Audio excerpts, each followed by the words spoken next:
अऊज़ु बिल्लाहि मिनश शैतानिर रजीम बिस्मिल्लाहिर रहमानिर रहीम या अय्युहल्लज़ीना आमनू ला तुक़द्दिमू बैना यदयिल्लाहि व रसूलिही वत्तक़ुल्लाह इन्नल्लाहा समीउन अलीम या अय्युहल्लज़ीना आमनू ला तर्फ़अू अस्वातकुम फ़ौक़ सौतिन नबिय्यि वला तजहरू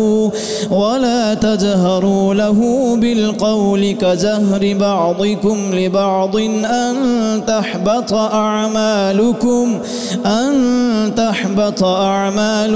व अंतुम ला तशऊरून इन्नल्लज़ीना यग़ुद्दून अस्वातहुम इन्द रसूलिल्लाहि उलाइकल्लज़ीना इम्तहनल्लाहु क़ुलूबहुम लित्तक़वा लहुम मग़फ़िरतुन व अज्रुन अज़ीम सदक़ल्लाहुल अज़ीम। ऐ ईमान वालो, अल्लाह और उसके रसूल से आगे न बढ़ो और अल्लाह से डरो, बेशक अल्लाह सुनता जानता है। ऐ ईमान वालो, अपनी आवाज़ें ऊंची न करो उस गैब बताने वाले नबी की आवाज़ से, और उनके हुजूर बात चिल्ला कर न कहो जैसे आपस में एक दूसरे के सामने चिल्लाते हो कि कहीं तुम्हारे अमल अकारत न हो जाएं और तुम्हें ख़बर न हो। बेशक वो जो अपनी आवाज़ें पस्त करते हैं रसूलुल्लाह के पास वो हैं जिनका दिल अल्लाह ने परहेज़गारी के लिए परख लिया है, उनके लिए बख्शिश और बड़ा सवाब है।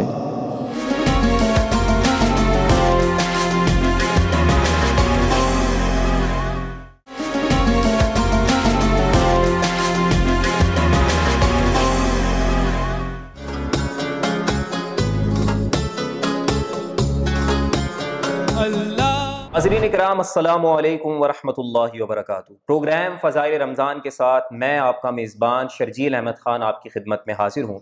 आज हमारा मौजू है रिज़्क़े हलाल।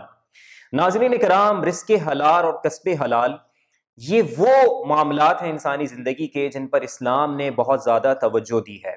इस्लामी तालीमात के नतीजे में बुनियादी तौर पर एक ऐसी शख्सियत हमारे सामने आती है जो खुददार शख्सियत है। आका करीम अलैहिस्सलाम ने फरमाया अल-यदुल उलिया खैरुम मिनल यदिस सुफ़ला, के ऊपर वाला हाथ नीचे वाले हाथ से बेहतर है।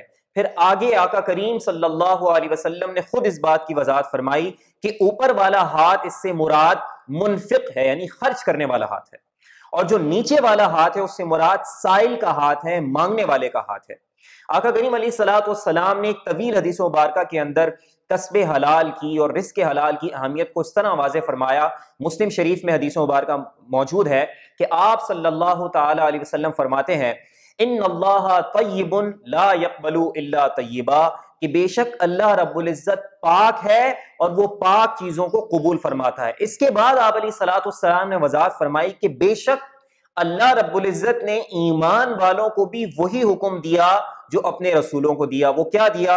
कुरान करीम में इरशाद होता है, आका करीम अलैहिस्सलाम ने आयत तिलावत फरमाई, या अय्युहर रुसुलु कुलू मिनत तय्यिबाति वअमलू सालिहा, कि ए रसूलों तय्यिबात में से खाओ और नेक अमाल करो।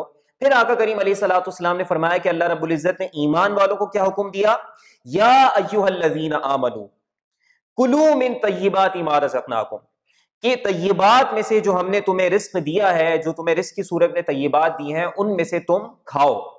तो इसके बाद नबी करीम अलैहिस्सलाम ने एक शख्स की कैफियत बयान फरमाई जिसने तवील सफर तय किया और उसके चेहरे पर, उसके बालों पर सफर के आसार थे, गर्दो गुबार थे। आका करीम अलैहिस्सलाम फरमाते हैं कि वो आसमान की तरफ हाथ उठाता है और कहता है ए मेरे रब, ए मेरे रब, यानी अल्लाह रब्बुल इज़्ज़त से दुआ करता है। नबी करीम अलैहिस्सलाम फरमाते हैं उसकी कैफियत यह है मतअमुहु हराम व मशरबुहु हराम व मलबसुहु हराम व गुज़िया बिल हराम, कि उसका खाना पीना, उसका पहनना ओढ़ना बिछोना सब हराम के माल का है। तो आका करीम फरमाते हैं फ़अन्ना युस्तजाबु लिज़ालिक, तो क्या अब वो ये सोचता है, ये तवक्को रखता है कि उसके सवाल का जवाब दिया जाएगा, यानी कि ऐसे शख्स को तो अपनी कैफियत पर गौर करना चाहिए कि वो जब तमाम काम अल्लाह रब्बुल इज्जत की नाफरमानी वाले कर रहा है, हराम खाता है, हराम पीता है, हराम की आमदनी से पहनता है, खर्च करता है, तो ऐसे शख्स की सवाल का क्या जवाब दिया जाएगा? यानी ऐसा शख्स, इसका सवाल पूरा नहीं किया जाता, ऐसे शख्स की जो दुआ है वो कबूल नहीं होती। तो यहां से अंदाजा करें कि हराम की तरफ जाना और हलाल से मुंह मोड़ना, कस्बे हलाल ना करना, ये तमाम मामला जो है ये अल्लाह रब्बुल इज्जत की बारगाह में इसका क्या मामला है कि ये नापसंद आमाल है।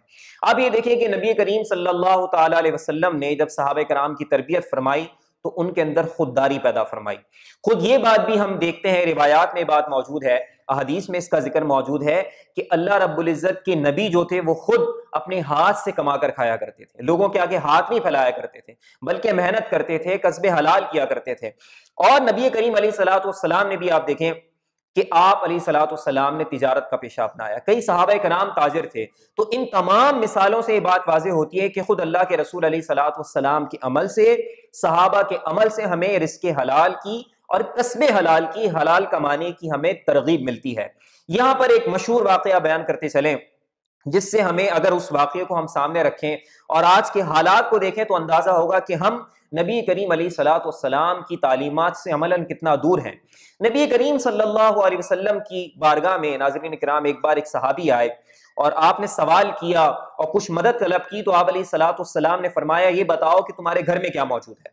तो सहाबी रसूल ने फरमाया कि मेरे घर में टाट का बिछोना है और पानी का प्याला है, ये दो चीजें मेरे घर में। आका करीम ने फरमाया वो ले आओ। तो जब वो नबी करीम अलैहिस्सलातु वस्सलाम की खिदमत में वो चीजें लेकर हाजिर हुए तो आप अलैहिस्सलातु वस्सलाम ने उन चीजों को फरोख्त करवाया और उसके बदले जो दीनार मिले आप अलैहिस्सलातु वस्सलाम ने, जो दिरहम मिले आप अलैहिस्सलातु वस्सलाम ने सहाबी को अता फरमाया कि जाओ इसमें से एक दिरहम का अपने घर वालों के लिए कुछ सामान लेकर जाओ और एक दिरहम से कुल्हाड़ी खरीदो और फिर मेरे पास वापस आओ। चुनाचे सहाबी रसूल अलैहिस्सलातु वस्सलाम के पास आते हैं और नबी करीम सल्लल्लाहु अलैहि वसल्लम उस कुल्हाड़ी पर अपने मुबारक हाथ से दस्ता लगाते हैं, फिर फरमाते हैं कि जाओ जंगल में जाकर लकड़ियां काटो, उन्हें फरोख्त करो और फिर कुछ अरसे बाद आकर मुलाकात करना। चुनाचे इसी तरह सहाबी रसूल करते हैं, जाते हैं, काम करते हैं और फिर कुछ दिनों के वक्फे के बाद आप अलैहिस्सलातु वस्सलाम की बारगाह में हाजिर होते हैं और रसूलुल्लाह अलैहिस्सलातु वस्सलाम हाल दरियाफ्त करते हैं। तो फरमाते हैं, सहाबी रसूल अर्ज करते हैं कि या रसूलल्लाह, अब मेरे पास 10 दिरहम जमा हो गए। रसूलुल्लाह अलैहिस्सलातु वस्सलाम के चेहरे पर, आपके मुबारक चेहरे पर मुस्कुराहट आ जाती है। फरमाते हैं कि ये अब जो तुम्हारी कैफियत है ये उससे बेहतर है कि तुम किसी के आगे दस्ते सवाल दराज करते, मांगते और कयामत के दिन तुम्हारी पेशानी पर भीख मांगने का दाग होता। यहां से आप अंदाजा करें कि नबी करीम अलैहिस्सलातु वस्सलाम ने किस तरह तरगीब दी कस्बे हलाल की, कोशिश करने की, मेहनत करने की। और यही वो मिजाज है जो सहाबा कराम के अंदर आपको नजर आता है। आप ये देखें, सहाबा कराम में अगर आप गौर करें माली एतबार से सब बराबर नहीं थे, यानी कुछ सहाबा कराम ऐसे थे जिनके पास दौलत थी और वसाइल थे, असबाब थे, लेकिन कुछ सहाबा कराम के पास ऐसा नहीं था। लेकिन एक चीज आप सब में बराबर देखते हैं, वो खुददारी है। यानी ऐसे हालात के अंदर भी कि खुद बहुत तंग दस्त होते थे, हाथ में असबाब नहीं हुआ करते थे, ऐसी कैफियत के अंदर भी कुरान करीम में बयान होता है, युनफिकून फिस्सर्राई वद्दर्राई, कि ये वो लोग हैं जो खुशहाली में और तंगी में दोनों हालात में खर्च करते हैं अल्लाह की बारगाह में। यानी अल्लाह की राह में खर्च करने का जो एलिमेंट है वो उनकी गुर्बत से भी उस पर असर नहीं पड़ता। यानी इंटेंसिटी में या उसकी क्वांटिटी के अंदर फर्क नजर आ सकता है कि अगर सहाबे कराम के पास माल कम है तो उन्होंने उस हिसाब से खर्च किया अल्लाह की बारगाह में, जिनके पास ज्यादा है उन्होंने उस हिसाब से खर्च किया, लेकिन खर्च करने का जो मादा है आपको उन सब में नजर आता है और जो खुददारी है सब में बराबर नजर आती है। अल्लाह रब्बुल इज्जत पर ईमान, अल्लाह की जात पर तवक्कुल, ये वो एलिमेंट्स हैं और ये वो अनासर हैं और ये वो मामलात हैं जो सहाबा कराम में आपको बराबर नजर आते हैं। तो आका करीम अलैहिस्सलातु वस्सलाम की तालीमात को जब हम नाज़रीन कराम अपने सामने रखते हैं और उन्हें अप्लाई करना शुरू करते हैं तो फिर एक अलग तरह का रंग हमें माशरे में नजर आता है। फिर हमें माशरे में जगह जगह भीख मांगने वाले नजर नहीं आते, बल्कि जगह जगह मेहनत करने वाले नजर आते हैं, कस्बे हलाल की तरफ लोग नजर आते हैं। फिर हमें जगह जगह धोखेबाज नजर नहीं आते, बल्कि ऐसे लोग नजर आते हैं जो हलाल मामलात के जरिए अपने काम आगे लेकर चलते हैं, अपनी डीलिंग्स में वो प्योर होते हैं, साफ होते हैं, दयानतदार होते हैं, बेईमानी नहीं करते।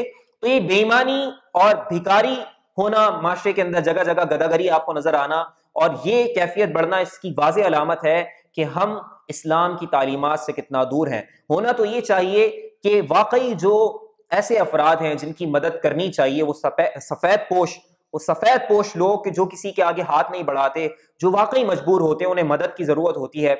ऐसे अफराद की मदद भरपूर अंदाज में हो और लोगों को कारोबार और लोगों को काम दिए जाए, यानी एम्प्लॉयमेंट बढ़ाई जाए, माशरे के अंदर रोजगार को बढ़ाया जाए, ना कि गदागरी को बढ़ाया जाए। तो मदद करना एक बिल्कुल अलग तसव्वुर है, लेकिन माशरे के अंदर गदागरी को फरोग देना बिल्कुल ही अलग तसव्वुर है। तो इस्लामी तालीमात की रोशनी में एक ऐसा माशरा सामने आता है जिसमें एक बंदा दूसरे बंदे की मदद कर रहा होता है और साथ में कस्बे हलाल का सिलसिला चलता है, खुददारी का एलिमेंट आपको लोगों की शख्सियात में नजर आता है। तो ये तमाम मामलात हैं जिन्हें आज हमें अपनी नजरों के सामने रखने की जरूरत है और अपनाने की जरूरत है। हम दुआ करते हैं कि रब्बे करीम हमें अमल की तौफीक अता फरमाए। वाखिरु दावाना अनिल हम्दुलिल्लाहि रब्बिल आलमीन।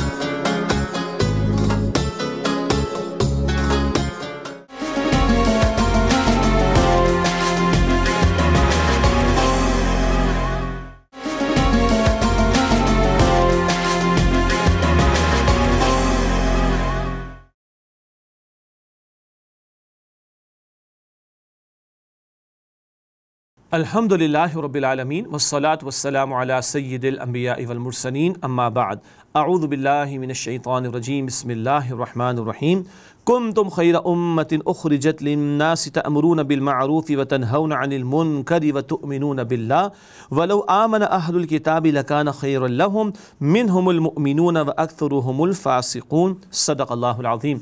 अल्लाहुम्मा सल्लि व सल्लिम अला नबीना मुहम्मद रब्बि इश्रह ली सदरी व यस्सिर ली अमरी वहलुल उक़दतम मिन लिसानी यफ़क़हू क़ौली वजअल ली वज़ीरम मिन अहली आमीन या रब्बल आलमीन। नाज़रीन किराम, अस्सलामु अलैकुम व रहमतुल्लाहि व बरकातुहू। आज की आयत के हवाले से जिस आयत करीम का इंतखाब किया गया, ये सूरह आल इमरान की आयत नंबर 110 है। ये उम्मत जो नबी मुकर्रम अलैहिस्सलाम की उम्मत है, ये आखिरी उम्मत है और ये बेहतरीन उम्मत है। अलबत्ता ये बेहतरीन इसलिए है कि इसको सारे इंसानों की रहनुमाई के लिए खड़ा किया गया और कुछ ज़िम्मेदारियाँ इस उम्मत पर डाली गईं। इन बातों का जिक्र इस आयत करीमा में आया है। सूरह आल इमरान की आयत नंबर 110 इरशाद हुआ, कुंतुम खैरा उम्मतिन उखरिजत लिन्नास, तुम बेहतरीन उम्मत हो जिन्हें लोगों की रहनुमाई के लिए पैदा किया गया। तअमुरूना बिल मारूफी व तनहौना अनिल मुनकरी, तुम भलाई का हुक्म देते हो और बदी से रोकते हो। व तुमिनूना बिल्लाह, और तुम अल्लाह सुब्हानहु व तआला पर ईमान लाते हो। वलौ आमन अहलुल किताबि लकाना खैरन लहुम, और अगर अहले किताब ईमान ले आते तो उनके लिए बेहतर था। मिनहुमुल मुअमिनूना व अक्सरुहुमुल फासिकून, उनमें कुछ ईमान वाले हैं और उनमें से अक्सर नाफरमान हैं। आयत करीमा के आगाज़ में फरमाया गया तुम बेहतरीन उम्मत हो। देखिए, दुनिया में कभी भी फ़जीलत मिलती है, कोई प्रेस्टीजियस पोजीशन मिलती है, कोई मनसब मिलता है तो फ्री में नहीं मिलता, ज़िम्मेदारी के साथ मिलता है। और जितना भारी मनसब होता है ज़िम्मेदारी उतनी ज़्यादा होती है, हाँ फिर बेनिफिट्स भी उतने ही मिलते हैं। इस उम्मत को बेहतरीन उम्मत करार दिया गया तो ज़िम्मेदारी के साथ, और वो क्या है, उखरिजत लिन्नास, तो इस उम्मत को लोगों के लिए बर्पा किया गया, लोगों की रहनुमाई का सामान करने के लिए पैदा किया गया। हमें और आपको सिर्फ अपने लिए नहीं जीना, दूसरों की भी फ़िक्र करनी। ख़त्म नबूवत के बाद अब इंसानियत के सामने अल्लाह ताला का दीन पेश करना, अल्लाह के दीन की गवाही पेश करना और अल्लाह के दीन को गालिब करके नमूने के तौर पर दुनिया के सामने पेश करना, ये इस खैर उम्मत की ज़िम्मेदारी है। आगे फरमाया गया तअमुरूना बिल मारूफि व तनहौना अनिल मुनकर, तुम भलाई का हुक्म दोगे, बदी से रोकोगे। ये बहुत कीमती फरीज़ा है जो बताया जा रहा है। हमने दूसरों की भी फ़िक्र करनी है, ख़ुद नेक बनना है, दूसरों को नेकी की दावत देनी, ख़ुद बदी से बचना है, दूसरों को बदी से बचाने की कोशिश करनी। अलबत्ता हुक्म कब दिया जा सकता है, जब इख्तियार हो। मैं अपने बेटे को हुक्म दे सकता हूँ, मोहल्ले वालों के बच्चों को और मोहल्ले वालों को हुक्म नहीं दे सकता। उसके लिए क़ुव्वत नाफिज़ा चाहिए होती है जो बिल आखिर अहले इक़्तिदार के पास हुआ करती। तो मुसलमानों की भी ज़िम्मेदारी और अहले इक़्तिदार की भी ज़िम्मेदारी नेकी का हुक्म दें, अल्लाह के अहकामात का निफाज करें, और व तनहौना अनिल मुनकर, और तुम बदी से रोकते हो। तो जिनके पास क़ुव्वत और इख्तिदार है वो तो ताकत इस्तेमाल करें, सूद के ख़ात्मे के लिए, जुए के ख़ात्मे के लिए, शराब के ख़ात्मे के लिए, बेहयाई के ख़ात्मे के लिए। आम मुसलमान में और आप तो कहेंगे भाई सूद को छोड़ दो, बेहयाई को छोड़ दो, हमारे पास ताकत नहीं। लेकिन जिनके पास ताकत है उनको कल अल्लाह ताला को जवाब भी देना है, वो ताकत के ज़रिए से बदी का और मुनकरात का ख़ात्मा करें। तब है हुक्म देना। जहाँ इख्तियार नहीं वहाँ दावत है, तबलीग है, रिक्वेस्ट है, याद दहानी है, मन्नत समाजत करने की बात है, लेकिन जहाँ इख्तियार है वहाँ पर इख्तियार इस्तेमाल करके नेकी का हुक्म दिया जाएगा, फ़राइज़ पर अमल दरामद कराया जाएगा और बदी को मिटाया जाएगा। आगे फरमाए व तुमिनून बिल्लाह, और तुम अल्लाह ताला पर ईमान रखते हो। आप कुरान हकीम पढ़ जाइए, अक्सर व बेशतर आपको तरतीब में ईमान पहले मिलेगा, अमल बाद में मिलेगा। आमनु व आमिरुस्सालिहात, आमनु व आमिरुस्सालिहात, ऐसे ही है ना। यहाँ तरतीब बदल गई, और किस आयत में बदल गई? जिसमें खैर उम्मत का जिक्र आ रहा है। खैर उम्मत वाली इस आयत में अमल का बयान पहले, ईमान का बयान बाद में। तुम नेकी का हुक्म दोगे, तुम बदी से रोकोगे, तुम अल्लाह ताला पर ईमान रखते हो। आखिर ऐसा क्यों? हम भी कलमा पढ़कर मुतमईन होकर बैठ जाएं तो इसमें कमाल क्या है? नूह अलैहिस्सलाम के दौर में जो लोग ईमान वाले थे उनके लिए चॉइस ही था नूह अलैहिस्सलाम का कलमा पढ़ने का, उन्होंने पढ़ा और कामयाब। आज नबी अकरम अलैहिस्सलाम ही का कलमा पढ़ना है तो कामयाबी मिलेगी। तो कलमा आज पढ़ने का मौका है मोहम्मद मुस्तफ़ा अलैहिस्सलाम के ताल्लुक़ से कि वो अल्लाह के आखिरी रसूल हैं। हम कलमा पढ़कर मुतमईन होकर बैठ जाएं तो इसमें कमाल क्या है? बात समझ आ रही? कमाल तब है कि तुम कलमा पढ़कर मुतमईन ना हो जाओ, कलमे के तकादों पर ख़ुद भी अमल करो, कलमे के तकादों को बयान भी करो, कलमे के तकादों के निफाज की जिद्दोजहद करो। ये करो तो तुम बेहतर उम्मत हो और बेहतरीन उम्मत हो। और अहले इल्म में बयान फरमाए, इमाम कुर्तुबी भी फरमाते रहमतुल्लाह अलैह, वो शख्स उम्मती कहलाने का मुस्तहिक नहीं हो सकता जो इस फरीज़े को अंजाम ना दे। ये उम्मत घर बनाने के लिए, कारोबार चलाने के लिए फ़कत पैदा नहीं की, वो काफिर भी ये काम कर रहे हैं। तो हम काहे कि खैर उम्मत हो जाएंगे अगर हमने बिल्डिंगें बना ली, जायदादें बना ली, कौन से कमाल की बात है? फ़राइज़ क्या है हमारे? तुम्हें दूसरों के लिए बर्पा किया गया है। तुम नेकी का हुक्म दोगे, तुम बदी से रोकोगे। ये करे तो खैर उम्मत है, ये करे तो वाक़ियतन उम्मती हैं, क्योंकि उम्मत इसी काम के लिए पैदा की गई है। आगे इरशाद हुआ, वलो आमन अहल किताबी लकान खैरुल लहुम, और अगर अहले किताब ईमान ले आते तो उनके लिए बेहतर था। मिनहुमुल मुमिनून व अक्सरुहुमुल फासिकून, उनमें से कुछ ईमान वाले हैं और उनमें से अक्सर नाफरमान। ये अहले किताब का भी जिक्र आया।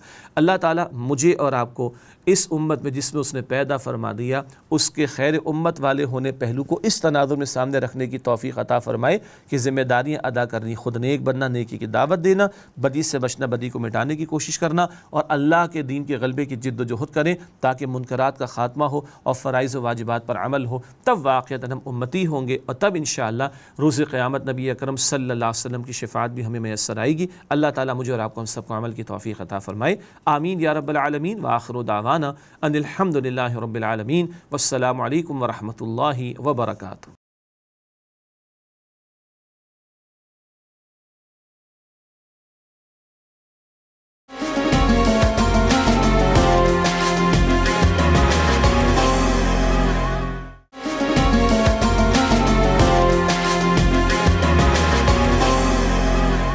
अल्लाह का फरमान है और नेकी का सामान, रमज़ान है एहसान, ये रमज़ान है एहसान।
अस्सलाम वालेकुम, मैं हूँ नाहिद अंसारी और रमज़ान शरीफ है और हम प्ले एंटरटेनमेंट की तरफ से रमज़ान में देखने आए हैं, घरों में मिलने आए हैं। उनको थोड़ी बहुत जो भी हम कर सकते हैं एक दिन की नेकी में, अल्लाह कबूल फरमाए जो भी हम कर सकते हैं। और अगर आप भी करना चाहें तो प्लीज़ आप हमें ज्वाइन कर सकते हैं। और जिस घर में अब हम जा रहे हैं वहाँ पे दीवार गिर गई थी, जो घर वाले तकबीर साहब हैं उनका नाम, और उनके ऊपर दीवार गिर गई थी। दोनों टांगें जो हैं वो फ्रैक्चर हो चुकी हैं वो कोई काम नहीं कर सकते हैं, अंदर चलते हैं और देखते हैं और कोई कमाने वाला नहीं है।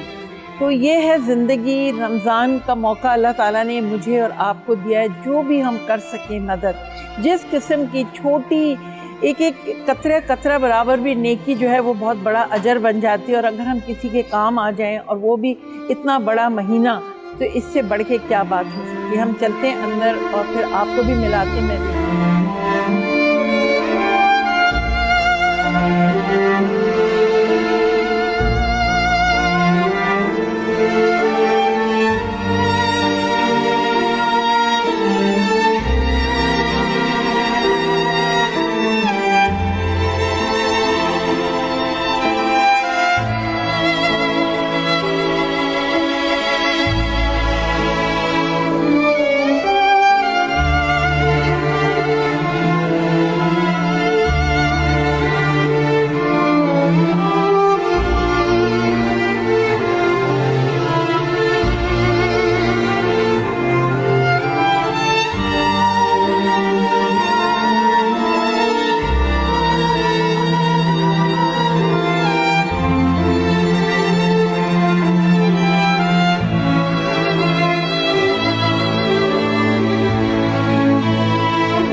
हम कबीर साहब के घर के अंदर आ चुके हैं और ये कबीर साहब हैं और ये इनकी बेगम हैं और ये आपके तीन बच्चे हैं? जी, 3 बच्चे हैं। और आपको क्या हुआ था? ये तकरीबन 2016 को हुआ मेरे साथ। मैं मजदूरी पे गया तो वहाँ पर मेरी दीवार गिरा है। आप मजदूरी करते हैं? जी। तो उससे पहले मैं सिलाई का काम करता था। तो काम में थोड़ा वो शार्ट हो गया था, फिर बैठा हूँ घर पे। तो अब आप क्या जब से इलाज नहीं करवाया? इलाज तो जहाँ 2.5 महीने के बाद वहाँ डॉक्टर ने छुट्टी दे दिया, फिर घर आ गया, बैठ गया। उन्होंने मेरे को जो ना दवाई दी थी, महीने का 4,500 का है, तो वो पूरा कर नहीं पाया मैंने, तो मैंने वो रोक लिया। फिर कोई इलाज नहीं। जो अभी बता रहे थे आपने अपने ये घर आपका आपने गिरवी रखा? मैंने गिरवी रखा है ये, यानी मेरी बहन से मैंने पैसा लेके जो है ये मैंने इलाज कराया है। तकरीबन 4 लाख की तकरीबन मेरा खर्चा हुआ है। तो आपने घर के पेपर्स रखवाए? हाँ, घर के पेपर जो ना बहन के पास है, जिन्होंने मुझे पैसा दिया उनके पास है। अच्छा। तो अभी बस यही हाल है। 5 साल से ये बच्चे हैं और 4 साल पहले इनके पाँव पे दीवार की, जैसे इन्होंने बताया, और किसी ने इलाज नहीं करवाया। और फिर इनको घर, ये जो इनका है, ये बता रहे हैं कि इनके वालिद का लास्ट ईयर इंतकाल भी हो गया, इन्होंने पेपर गिरवी रखवाए। और आप ये 3, आपके बच्चे कितने साल के? 5 साल के, एक 3 साल हो रहा है, ये 6 महीने का है। तो आप बस फिर आप घर का खर्चा कैसे चलाते? घर का खर्चा ये माल बनाते हैं हम, ये बना के चलता है। और इसके दोस्त आते हैं, 1500 वो देता है, उससे चलते हैं। ये रात को भी मुझे बता रही थी कि जब बच्चे, ये इतने छोटे बच्चे सो जाते हैं, ये काम बनाती हैं। और ये लोग देखे जाते हैं काम बनने को, फैक्ट्रियाँ होंगी यहाँ पर, और फिर ये नग लगाती हैं और कह रही है कल मुझे ये देना है। ये नग लगाती हैं, फिर इसके इनको, आपको पता है, आप सोच के हैरान होंगे, इनको एक पूरे इस 30 गरारे के 50 रुपये मिलते हैं। ये पूरे पे ये नग लगाएंगी तो इनको 50 रुपये मिलेंगे। मतलब क्या मैं और आप सोच सकते हैं कि इतने ज़्यादा काम के, और ये बच्चे सो जाए दिन में तो ये कर नहीं सकती, और अगर ये करेंगी भी तो छोटे बच्चों के धब्बे लग जाए, किसी की चीज़ ख़राब हो जाए, तो दोस्त आते हैं, वो इनको पैसे दे जाते हैं, या फिर ये अपना ये काम करती है। एक बीवी होने के नाते ये अपना पूरा संभाल रही हैं। हाँ, बहुत मजबूर है, लेकिन हम कुछ हफ्ते में ऐसा होता है हम भूखे रह जाते हैं, हम मैके चले जाते हैं, वहीं से खा पी के आते हैं, फिर घर में भूखा रह जाते हैं। मैके जाते हैं तो फिर ये इसको भी साथ लेके जाते हैं हम, क्या करें, व्हील चेयर हाँ साथ में लेके जाते हैं और हमारे साथ आ जाते हैं। इसको तो मेरे बगैर काम नहीं होता, सब कुछ मुझे करना पड़ता है, पेशाब साफ करना, कपड़ा चेंज करना मैं करती हूँ उनकी। ये ज़िंदगी है। हम सुनते भी हैं, हम बहुत कुछ देखते भी हैं, मगर एक उस जगह मौजूद होना जहाँ ये हो रहा है, क्या मैं और आप हम वैसे ही इतनी शिकायतें करते हैं हर छोटी छोटी चीज़ों की। आप ये देखें, ये हिल नहीं सकते, किसी का घर बना रहे थे, अब छोटे छोटे से बच्चे भूखे भी रह जाते हैं। प्ले एंटरटेनमेंट की ये बहुत अच्छी काविश है कि उन्होंने रमज़ान में, ये मेरा और आपका भी फ़र्ज़ है कि हम जिसके भी हम निकलें, हम देखें। बहुत से सफ़ेद पोश लोग हैं जिनकी आप मदद कर सकते हैं। हम बैठे बैठे बहुत कुछ सोचते हैं, हम समझते हैं हमने पैसे दिए अपने सर पे से हमारा एहसान, ऐसा नहीं है। प्लीज़ निकलें, देखें। भूखे भी रहे बच्चे, मासूम कैसे भूखे रहते होंगे, ये कैसे भूखे बच्चे कैसे रहते होंगे। इसलिए मेरी हालत भी ऐसे हो गई, जैसे कि मैं ऐसे नहीं थे, ऐसे हो गए, भूखे रहते रहते हम ऐसे हो गए। इनके साथ ढाई महीने में हम हॉस्पिटल में रहे, पूरी रात जागते हुए। इसका सामान ऐसे भी लेके आए, फिर भी ऐसे सही नहीं हुआ।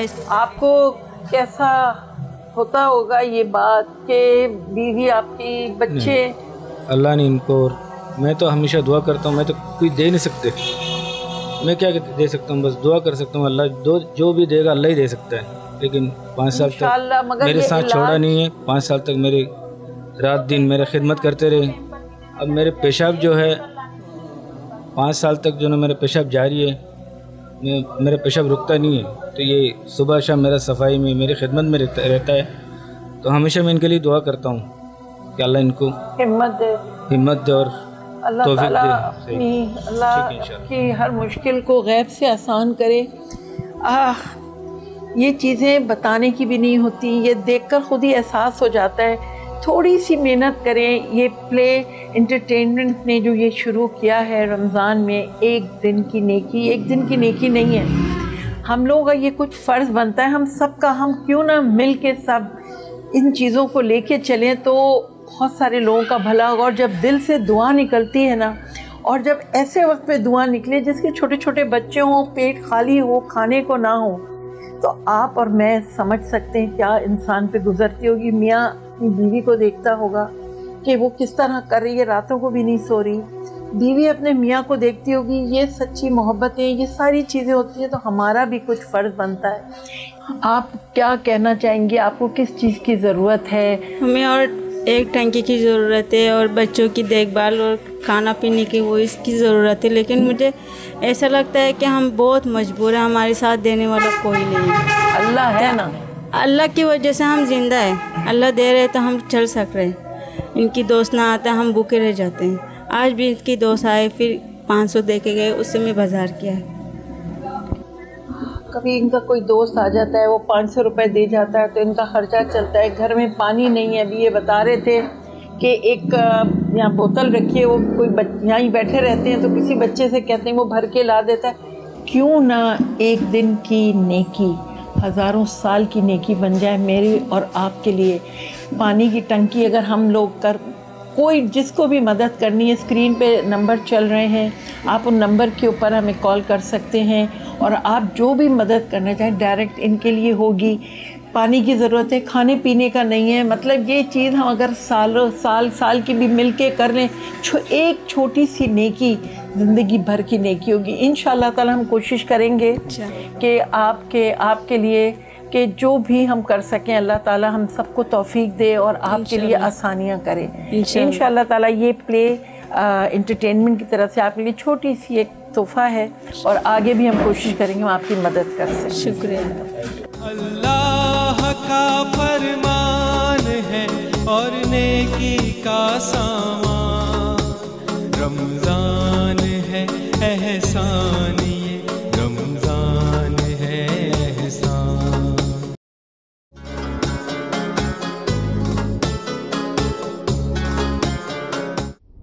बिस्मिल्लाहिर्रहमानिर्रहीम, अल्हम्दुलिल्लाहि रब्बिल आलमीन, वस्सलातु वस्सलामु अला रसूलिल करीम सय्यदिल अव्वलीन व आखिरीन मोहम्मद ख़ातमुन नबिय्यीन व अला आलिहि व अस्हाबिहि अजमईन। प्रोग्राम रमज़ान और सीरत रसूल सल्लल्लाहु अलैहि वसल्लम में आपकी मेज़बान फरहाना अवैस एक बार फिर हाजिर है। हमारा दीन इस्लाम बहुत ही मोहब्बत, सलामती और खुशियों को आगे बढ़ाने का दीन है, कामयाबियों को आगे बढ़ाने का दीन है, अच्छाइयों को, सलामतियों को आगे बढ़ाने का दीन है। जो हमें कायदे भी सिखाता है, उसूल भी सिखाता है, ज़ाब्ते भी सिखाता है और अदब भी सिखाता है। और हर वो काम जो ज़िंदगी में हम कर रहे होते हैं, चाहे वो खाने पीने से मुतालिक हो, उठने बैठने से मुतालिक हो, गुफ्तगू से मुतालिक हो, दीगर आदाब से मुतालिक हो, हर जगह हमें आदाब सिखाए जाते हैं, बताए जाते हैं कि किस तरह से हमने उस काम को करना है। इन्हीं बहुत सारे कामों में एक बहुत ज़रूरी काम है जो हम सुबह शाम करते हैं, और वो है हमारा खाने पीने का काम। तो हमारे आका मोहम्मद सल्लल्लाहु अलैहि वसल्लम ने हमें खाने पीने के बहुत खूबसूरत आदाब सिखाए हैं, उनको करके दिखाया है और बहुत ही आसान लफ्ज़ों में बता दिया है कि किस तरह से हम खाना पीना अपना रखते हैं तो हम सेहतमंद भी रहते हैं, हम अच्छे भी रहते हैं और हम लंबी ज़िंदगी भी जीते हैं। ये भी बता दिया कि खाना कितना खाना है, किन वक्तों में खाना है और किस तरह से खाएंगे तो हमारे लिए फ़ायदेमंद है और किस तरह से खाएंगे तो फ़ायदेमंद नहीं है। तो खाने में सबसे पहली चीज़ जो आपने करनी है, जिसका ख्याल रखना है, वो है सफाई। जब हम खाने के लिए बैठते हैं या खाना बनाने के लिए आते हैं तो सबसे पहली चीज़ हमें क्या करनी है, हमें अपने हाथ धोने हैं। और सफाई का एहतमाम तो हमें दीन में बहुत ज़्यादा सिखाया गया। आपको पता है कि दीन इस्लाम में कहा जाता है कि सफाई जो है वो निस्फ़ ईमान है। दीन हमें बार बार ये कहता है कि सफाई निस्फ़ ईमान है, और हमें इस हद तक कहा जाता है कि जब हम वज़ू करते हैं तो हम अपने हर अज़्व को 3 मरतबा धोते हैं। एक हम इसलिए धोते हैं कि वो ज़ाहिरी सफाई कर रहे होते हैं, दूसरी बार इसलिए धोते हैं कि पाकीज़गी चाहिए होती है, और तीसरी बार इसलिए कर रहे होते हैं कि तहारत चाहिए होती है। और ये बहुत बारीक चीज़ें हैं। किसी दिन हम इंशाल्लाह इस पर भी बात करेंगे और आपको तफसील से बताएंगे कि ये ज़ाहिरी सफाई, तहारत और पाकीज़गी क्या होती है, और हम जब वज़ू में 3-3 बार अपने अज़ा को धोते हैं तो फिर हमें क्या हासिल होता है। तो हम सफाई की बात कर रहे हैं कि जब हम खाना बनाने के लिए आते हैं या खाना खाने के लिए आते हैं तो जो सबसे पहली चीज़ है वो है सफाई का ख्याल, कि हम अपने हाथ धोकर फिर खाना खाने के लिए बैठें। फिर खाना खाने के लिए हमें बताया गया कि हमें दस्तरखान बिछाकर और सब लोगों के साथ मिल बैठकर खाना खाना है। क्यों? क्योंकि मिलकर खाना खाने में बरकत ज़्यादा है। अगर आप अकेले बैठ कर खाना खा रहे हैं तो इतनी बरकत नहीं है। जब आपने खाना खाना शुरू कर रहे हैं तो बिस्मिल्लाहिर्रहमानिर्रहीम पहले पढ़नी है, ताकि कोई भी नुकसान पहुंचाने वाली चीज़ खाने के अंदर मौजूद आपको नुकसान ना पहुंचा सके। खाना आपने दस्तरखान पर बैठ के इस तरह से खाना है कि आपका एक पैर बिछा हुआ हो और एक पैर आपका खड़ा हुआ हो, यानी एक घुटनों के बल आप बैठे हुए हैं अगर, या आप एक पैर बिछा के बैठे हैं तो एक पैर आपका खड़ा हुआ है, और आप सहूलत के साथ बैठकर आराम से सीधे हाथ से खाना खाएंगे। और जब आप खाना खाएंगे तो अपनी प्लेट में अपने सामने की तरफ से खाएंगे, प्लेट के बीच में से नहीं खाएंगे। और सामने से खाना जो है वही आपके लिए बाइस बरकत भी है। इसी तरह से हमें बताया गया कि सबके साथ मिल बैठ के खाना है, बिस्मिल्लाह पढ़ के खाना है, हाथ धो के खाना है, और खाना कभी भी प्लेट के बीच में से नहीं खाते, अपने सामने से खाते हैं। नबी करीम सल्लल्लाहु अलैहि वसल्लम का इरशाद पाक है कि जब आप खाना खाएं तो आप अपनी प्लेट के सामने से खाएं, प्लेट के बीच में आप ना हाथ लगाएं इस तरह से कि दरमियान में से खाना जो है वो सही नहीं होता, बाइस बरकत नहीं होता। फिर आपने फरमाया कि खाना इस तरह से खाओ कि उसका कुछ पोर्शन जो है वो सेट कर लो, कि तुम्हारा जो मैदा है उसमें एक हिस्सा खाने का हो, एक हिस्सा पानी का हो, और उसको एक हिस्से को जो है तुम खुला भी छोड़ दो, यानी कि इतना ना खाओ कि पूरे मैदे को भर लो। थोड़ा खाओ, थोड़ा पानी के लिए रखो और थोड़ा हिस्सा खाली रखो। और आपने कई मरतबा ये फरमाया कि अभी तुम्हारी भूख बाकी हो तो तुम हाथ खाने से खींच लो। और हमें इसके हवाले से एक और जगह जो है हकीम लुकमान का कौल बड़ा ज़बरदस्त मिलता है, और आप फरमाते हैं कि इंसान को ग़िज़ा जो है वो अगर वो सही खाए जितनी कि उसको खानी चाहिए तो उसका वज़न इतना होता है जैसे कि 100 दिरहम का वज़न होता है। और उन्होंने उस वक्त 100 दिरहम के हवाले से जब जो कॉइन्स होते थे उनके वज़न करते हुए बताया कि 100 दिरहम का जो वज़न होता है उतना अगर आप ग़िज़ा खाते हैं, यानी अगर आज आप उसको लें तो आप 2 मुट्ठी कर लें तो काफ़ी होगा। और उन्होंने कहा कि इतनी ग़िज़ा जो है वो इंसान के लिए काफ़ी होती है, और वो इस तरह से काफ़ी होती है कि इतनी ग़िज़ा खाने वाला जो इंसान है वो उसको उठाए फिरता है, यानी कि उसको बहुत सारे काम आसानी से करने की जो है अल्लाह ताला हिम्मत और तौफीक दे देता है। उसे भारीपन का एहसास नहीं होता, वो बहुत हल्का फील करता है, और जो जिस्म की ज़रूरत होती है वो ज़रूरत सिर्फ पूरी हो जाती है।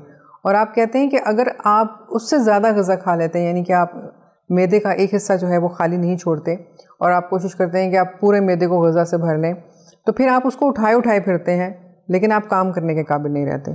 तो गोया जो जितना कम खाता है वो उतना ही सेहतमंद है।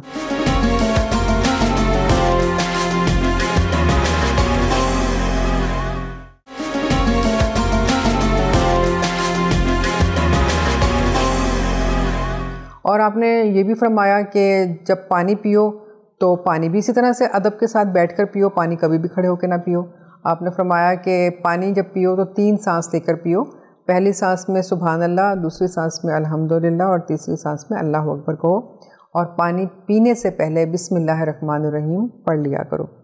आपने फरमाया कि अगर तुम्हें ये पता चल जाए कि पानी खड़े होकर पीने से क्या नुकसान होता है तो तुम उसे अपने हलक से निकाल दो, यानी कि तुम क्या कर दो, इतना ज़्यादा तुम्हें उसकी तकलीफ़ हो सुनने के बाद। तो आपने फरमाया कि कोशिश करो कि पानी बैठ के पियो, 3 सांस में पियो, और बहुत दफ़ा आपने ये बात बताई कि ये तुम्हारी सेहत के लिए अच्छा है। फिर पानी पीने के कुछ और आदाब आपने बयान फरमाया। आपने फरमाया कि जब तुम खाना खाने लगो तो पानी पहले पी लिया करो, खाने के दरमियान भी ना पियो तो बेहतर है, और खाने के फ़ौरन बाद भी ना पियो, अगर फ़ौरन बाद पियोगे तो भी नुकसानदेह है। आपने फरमाया कि खाने से पहले पानी पीना शफ़ा, खाने के दरमियान में पानी पीना दवा, और खाने के आखिर में पानी पीना वबा है। यानी अगर आप खाने के ऊपर पानी पीते हैं तो आप बहुत सी बीमारियां अपने अंदर ख़ुद पैदा कर रहे होते हैं। लेकिन अगर आप खाने के दरमियान थोड़ा सा पानी पी लेते हैं, अगर आप समझते हैं कि थोड़ा सा ड्राई खाना है और थोड़ा सा पानी पी लिया, तो वो आपके लिए दवा का काम करेगा, वो नुकसान नहीं पहुँचाएगा। लेकिन खाने के फ़ौरन बाद 1-1.5 घंटे तक आपको पानी नहीं पीना चाहिए, यही आपके हाजमे के लिए, आपके मैदे के लिए बहुत अच्छा है। फिर आपने फरमाया कि खाना जो है, जब तुम खाने बैठो तो रोटी को बहुत फटको नहीं, हाथ पे लोग फटकते हैं, झटकते हैं कि जी वो ऊपर आटा लगा हुआ है तो वो गिरा लें, तो या फिर बहुत ज़्यादा बोलते भी हैं कि रोटी अच्छी नहीं है, इस पर आटा लगा हुआ है, सालन जो है उसका जायका अच्छा नहीं है, उसमें नमक ज़्यादा है या मिर्चें कम है। आपने फरमाया जो खाना तुम्हारे सामने पक कर आ जाए उसको तुम खामोशी से खा लो और अल्लाह ताला का शुक्र अदा करो। तुम्हें क्या पता है कि कितनी मेहनत से उसको बनाया गया है। और बाज़ दफ़ा ये भी होता है कि बनाने वाला जो है वो बहुत मेहनत और मोहब्बत से बनाता है, कभी कोई कमी रह जाती है तो इस बात का एहसास करना चाहिए कि देखो उसने हमारे लिए मेहनत की है, काम किया है, उस चीज़ को अप्रिशिएट करना चाहिए। इस बात को कि नुक्स नहीं निकालने चाहिए कि इसने कैसा बना दिया और क्यों बना दिया और इससे अच्छा भी बनाया जा सकता था, बल्कि हर बात को और हर काम को कहने का एक अंदाज़ होता है, तरीक़ा होता है। अगर आप उसमें कुछ इम्प्रूवमेंट चाहते हैं तो आप उसमें ख़ुद मेहनत कर सकते हैं या ख़ुद खड़े हो सकते हैं। फिर आपने कुछ चीज़ें और बयान फरमाई कि हमें जब हम खाना बनाते हैं तो हमें अपने सालन को थोड़ा बढ़ा लेना चाहिए। आप सल्लल्लाहु अलैहि वसल्लम ख़ास तौर से लौकी जो है वो बहुत शौक़ से खाया करते थे, तो जब आप लौकी का सालन बनाते तो खूब बड़े बड़े उसके कतले काटते और उसमें बहुत सारा शोरबा बनाते, और आप फरमाते कि कभी कोई मेहमान आ जाए तो उसके लिए भी फ़ायदेमंद है, या तुम थोड़ा सा अपने पड़ोसियों को भेज दो तो ये भी बहुत अच्छा है। और वैसे तो पड़ोसियों के बारे में जो हमें दीन ने बताया वो ये है कि 50 घर आपके दाएं तरफ, 50 घर बाएं तरफ, 50 घर आपके सामने वाले और 50 घर पीछे वाले, ये सब पड़ोसी हैं। लेकिन इमीडिएट पड़ोसी आपका वो होता है जो नेक्स्ट डोर पड़ोसी होता है आपका, यानी बिल्कुल बराबर वाले घर में जो आपके रहता है, वो आपका असल सबसे ज़्यादा हकदार पड़ोसी है। तो इसलिए अगर आप कोई ऐसी चीज़ बनाते हैं कि ख़ास तौर से रसूल पाक सल्लल्लाहु अलैहि वसल्लम ने फरमाया कि अगर तुम गोश्त पका रहे हो तो थोड़ा सा ज़्यादा बढ़ा के बना लो और थोड़ा सा जो है वो अपने पड़ोसियों को भेज दो, ऐसा ना हो कि खुशबू उन तक जाए और वो ये महसूस करें कि हमने गोश्त नहीं खाया। तो इस तरह से आपने फरमाया कि जो कुछ भी खाओ बनाओ उसमें अदब और आदाब का भी ख्याल रखो, और इस बात का भी ख्याल रखो कि जिन लोगों तक उसकी खुशबू पहुँच रही है वो भी इससे महरूम ना रहें। फिर आपने इसी तरीके से खाने पीने के जो आदाब बताए हैं उसमें वक्त वगैरह का भी बताया कि अपने वक्त का तयन करो कि कब खाना है और कितने वक्त खाना है। ज़्यादातर जो है आप सल्लल्लाहु अलैहि वसल्लम दिन में एक बार ही खाना खाया करते थे, 3-3 बार खाने आप नहीं खाते थे। सुबह अगर नाश्ता कर लिया है तो बाज़ दफ़ा पूरा दिन कुछ भी नहीं खाया, कभी कभार रात में खा लिया, अगर कुछ हुआ नहीं हुआ तो नहीं खाया, या फिर खजूरें खा ली और उसी पर इत्तफ़ा कर लिया। लेकिन आप सल्लल्लाहु अलैहि वसल्लम के साथ मामलात दूसरे थे। आप सल्लल्लाहु अलैहि वसल्लम जो कि जिनके लिए कायनात बनाई गई, जिनके लिए सारे ख़जानों की कुंजियाँ जिनके हाथ में पकड़ा दी गई ज़मीन व आसमान के, लेकिन फिर भी आपने ये रास्ता ख़ुद इख्तियार किया था। आप बहुत ज़्यादा दौलत के या बहुत सारी चीज़ों के और ऐश व इशरत के कायल नहीं थे। अल्लाह रब्बुल इज़्ज़त से ये ज़िंदगी आपने ख़ुद मांगी थी, तो इसलिए आपने कभी भी 2 वक्त का खाना भी जो है ना वो पेट भर के नहीं खाया था। और उम्मुल मोमिनीन हज़रत आयशा सिद्दीक़ा रज़ियल्लाहु तआला अन्हा कहती हैं कि एक बार रसूल पाक सल्लल्लाहु अलैहि वसल्लम के वसाल के बाद ऐसा हुआ कि मेरे पास खाना आया और मैं जब खा रही थी तो मुझे ख़्याल आया कि मैं तो ये तो इतना ज़्यादा मिक़दार में मेरे पास आ गया है और मैं पेट भर के खा सकती हूँ, लेकिन मेरे प्यारे आका ने मोहम्मद सल्लल्लाहु अलैहि वसल्लम ने कभी किसी एक दिन भी 2 वक्त पेट भर कर खाना नहीं खाया। आप फरमाती हैं कि इसी बात ने मुझे इतना रुलाया कि मुझसे खाना नहीं खाया गया। तो खैर ये तो आप सल्लल्लाहु अलैहि वसल्लम के अंदाज़ थे, आपका तरीक़ाकार था कि आप कम खाते थे और कम खाने में भी आप फरमाया करते थे बरकत है और आपके लिए बेहतरी है। आज के दौर में भी डॉक्टर्स आपको यही बताते हैं कि आप नाश्ता भरपूर करें, दोपहर में खाना ना खाएं, और अगर भूख का एहसास हो तो आप सिर्फ सैलेड या कोई फ्रूट ले सकते हैं। रात का खाना आप जल्दी खाएं, और यही नबी करीम सल्लल्लाहु अलैहि वसल्लम की आदत थी कि मगरिब के बाद आप जो भी खाना होता था वो खाना खा लिया करते थे, बहुत देर नहीं किया करते थे और बहुत ज़्यादा भी नहीं खाया करते थे। लेकिन आप सल्लल्लाहु अलैहि वसल्लम ने ये भी फरमाया कि रात का खाना छोड़ो नहीं, क्योंकि रात का खाना छोड़ने से आपकी उम्र कम हो जाती है, आपकी ज़िंदगी कम हो जाती है। तो आपने फरमाया कि रात का खाना खाओ, बहुत ज़्यादा ना खाओ, इतना ही खाओ जितना तुम्हारे जिस्म को उसकी ज़रूरत है। तो अगर आप इस तरह से अपने खाने पीने का ख्याल रखते हैं कि आप वक्त का भी ख्याल रखें, जो क्वांटिटी आप ले रहे हैं उसका भी ख्याल रखें, और उस तरह से खाएं जिस तरह से खाने के लिए कहा गया है कि जब खाओ तो अपनी 3 उंगलियों का इस्तेमाल करो, यानी आपकी जो हाथ की सीधे हाथ की 3 उंगलियां हैं वो आप सालन में जानी चाहिए। जब आप खाना खा चुकें तो आप उन उंगलियों को चाट लें, क्योंकि उम्मुल मोमिनीन हज़रत आयशा सिद्दीक़ा रज़ियल्लाहु ताला अन्हा फरमाती हैं आपको नहीं पता कि कौन से ज़र्रे में बरकत आपके लिए उस खाने में मौजूद थी। अगर वो ज़र्रा आपके हाथ पे लगा रह गया और आपने हाथ धो लिए चाटे बग़ैर तो वो ज़र्रा तो ज़ाया हो गया। तो इसलिए उस बरकत को हासिल करो कि क्योंकि तुम हाथ धो के खाना खाने बैठे हो, तो खाना खाने के बाद उन 3 उंगलियों को चाट लो और उसके बाद हाथ धो लो। तो अगर आप इन आदाब का ख्याल रखते हैं, इस तरह से खाना खाते हैं, तो आप सही तरह से कहना चाहिए कि अपनी सेहत का ख्याल रख रहे हैं। आपने इस बात से भी मना फरमाया कि 5 की 5 उंगलियां आपकी प्लेट के अंदर नहीं होनी चाहिए। आपने फरमाया ये आदाब के ख़िलाफ़ है, बस 3 उंगलियों को इस्तेमाल करो, उससे तुम चाहे चावल खाओ चाहे रोटी का निवाला बनाओ। और आपने कभी भी गंदम की रोटी पेट भर के भी इस तरह से नहीं खाई जैसे आजकल हम लोग इस्तेमाल करते हैं। आपने जौ की रोटी का ज़्यादा इस्तेमाल किया, और जौ की रोटी भी बहुत कम ही मिल पाती थी, बहुत थोड़ी थोड़ी आप इस्तेमाल किया करते थे।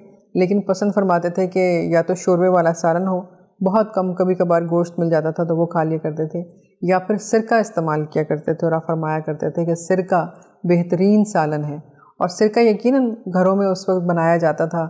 और सिरके का इस्तेमाल जो है वो अरब जो कि गर्म ख़ित्ता है तो वहाँ पर उसका इस्तेमाल बहुत ज़्यादा फ़ायदेमंद भी था। दीगर तमाम गर्म ख़ित्तों में जिसमें पाकिस्तान भी आता है, अगर आप सिरके का इस्तेमाल करते हैं और वो देसी सिरका इस्तेमाल करते हैं जो हमारी सेहत के लिए अच्छा है, तो यकीनन वो फ़ायदेमंद है। और बहुत सारी जो इन्फेक्शस डिजीज़ हैं वो सिरके के इस्तेमाल से ख़त्म हो जाती हैं। सिरके का इस्तेमाल जो है वो बाइस बरकत है। तो आप वो सिरका जो देसी सिरका कहलाता है, या जो ऑर्गेनिक सिरका होता है जो ख़ास फलों से और सब्ज़ियों से बनाया जाता है, अगर आप वो इस्तेमाल करते हैं तो गोया आप एक हेल्दी लाइफस्टाइल की तरफ हैं, और उसी को आपको इस्तेमाल भी करना चाहिए। आजकल हमारे यहाँ सालन के तौर पे सिरका इस्तेमाल तो नहीं किया जाता, लेकिन हम लोग सलाद में इस्तेमाल कर लेते हैं सिरके का, या और कुछ ऐसे खाने बनाते हैं कि खाना बनाने के दौरान इस्तेमाल कर लेते हैं, वो भी सही है। लेकिन हम लोग अगर जैसे जो सलाद इस्तेमाल करते हैं और उसमें सिरके का इस्तेमाल करते हैं तो हमारे खत्ते के हिसाब से वो काफ़ी फ़ायदेमंद है। आप सल्लल्लाहु अलैहि वसल्लम ने जहाँ पर हमें खाने के आदाब बताए हैं वहाँ पर एक चीज़ बड़ी अहम है, वो ये कि जब हम सालन कोई खा रहे होते हैं रोटी के साथ, तो अक्सर ये होता है कि अगर हमारी उंगलियों में सालन लग गया तो हम रोटी से उसको पोंछने की कोशिश करते हैं। आप सल्लल्लाहु अलैहि वसल्लम ने फरमाया ये बेबरकती की बात है, इससे नहीं पोंछो। बहुत से लोग ऐसे हैं जो दस्तरखान से हाथ पोंछ लेते हैं वहीं पे बैठे हुए, बजाय इसके कि हाथों को धो लें। तो ये सब बेबरकती की बातें हैं। आपने फरमाया कि ना तो रोटी के साथ हाथ पोंछो, ना दस्तरखान से अपने हाथ पोंछो, बल्कि अपने हाथों को जाके धो लो जबकि तुम अपनी उंगलियों को चाट चुके हो उसके बाद। फिर इसी तरह आपने फरमाया कि खाने की किसी चीज़ के ऊपर फूंक नहीं मारो। जैसे हम लोग अक्सर अगर सालन हमें ऐसा लगे कि उसके ऊपर घी ज़्यादा है तो हम अक्सर फूंक कर सालन निकाल रहे होते हैं, या हमें ऐसा लगे कि दूध के ऊपर बलाई बहुत ज़्यादा है तो उसको फूंक कर दूध हम निकाल रहे होते हैं चाय में डालने के लिए। इस चीज़ से आपने मना फरमाया। आपने कहा कि ना उसके ऊपर फूंक मारो, क्योंकि ये हम सब जानते हैं, साइंस इसको प्रूव कर चुकी है कि जो फूंक हम मार रहे हैं, यानी जो हमारी एक्सेल हो रही है, जो हम निकाल रहे हैं अपनी हवा अपने मुँह के ज़रिए से, उसमें कार्बन शामिल हो चुकी होती है और वो नुकसानदेह है। अगर वही हम किसी खाने की चीज़ पर फूंक मार रहे हैं तो वो नुकसान उसके अंदर भी चला जाएगा। उसके अलावा हो सकता है कि हमारे थूक के ज़रात भी चले जाएं और हमें एहसास भी ना हो। तो हम क्यों उसको गंदा कर रहे हैं खाने की चीज़ को? उससे बेहतर है कि हम चमचे से उसको पीछे कर लें जो चीज़ हमें नहीं चाहिए, और चमचे से ही निकाल लें जो चीज़ हमें चाहिए। तो हमें इन चीज़ों का ख्याल रखना है कि खाने पीने की किसी चीज़ पर फूंक नहीं मारनी हमने, और ना ही हमने रोटी से या दस्तरखान से हाथ पोंछने हैं, बल्कि हाथों को प्रॉपर तरीके से धोना है। फिर एक और बहुत अहम चीज़ आपने फरमाया कि खाने के दौरान गुफ्तगू नहीं करो, क्योंकि गुफ्तगू करने से ज़ाहिर है हो सकता है कि आपको एकदम से उच्छू लग जाए या कोई और मसला हो जाए और वो आपके लिए बहुत ही नुकसानदेह हो जाए। बहुत दफ़ा ऐसा होता है, लोग गुफ्तगू कर रहे होते हैं और उच्छू लगता है तो खाना जो है आपकी सांस की नाली में चला जाता है, क्योंकि ये आप जानते होंगे कि हमारी सांस की नाली और खाने की नाली बिल्कुल साथ साथ होती हैं। और जब हम अगर ऐसा कुछ होता है, खुदा न खास्ता कि जो हम चीज़ खा रहे हैं और उच्छू लगे, तो वो हमारे सांस की नाली में चला जाता है, जिसकी वजह से फिर हमें खांसी होती है ताकि वो बाहर आ जाए, और नहीं आ पाता तो फिर वो नुकसानदेह होता है। बहुत से लोगों की डेथ भी हो चुकी है इस तरह से कि आपका निवाला बड़ा था, आपने गुफ्तगू की, उसमें आपका जो था निवाला वो बड़ा ज़्यादा था, नहीं आप संभाल पाए, निगल नहीं पाए सही से, सांस की नाली में चला गया, सांस रुकी और डेथ हो गई। फिर एक और चीज़ का आपको ख्याल रखना है कि निवाला बहुत बड़ा नहीं होना चाहिए। आपने फरमाया कि निवाला ना बहुत बड़ा हो ना बहुत छोटा हो, बल्कि मुनासिब दरमियाने साइज़ का निवाला लो। और जब निवाला मुंह में रखो तो उसको बहुत आराम से आहिस्ता आहिस्ता बहुत मरतबा चबाओ।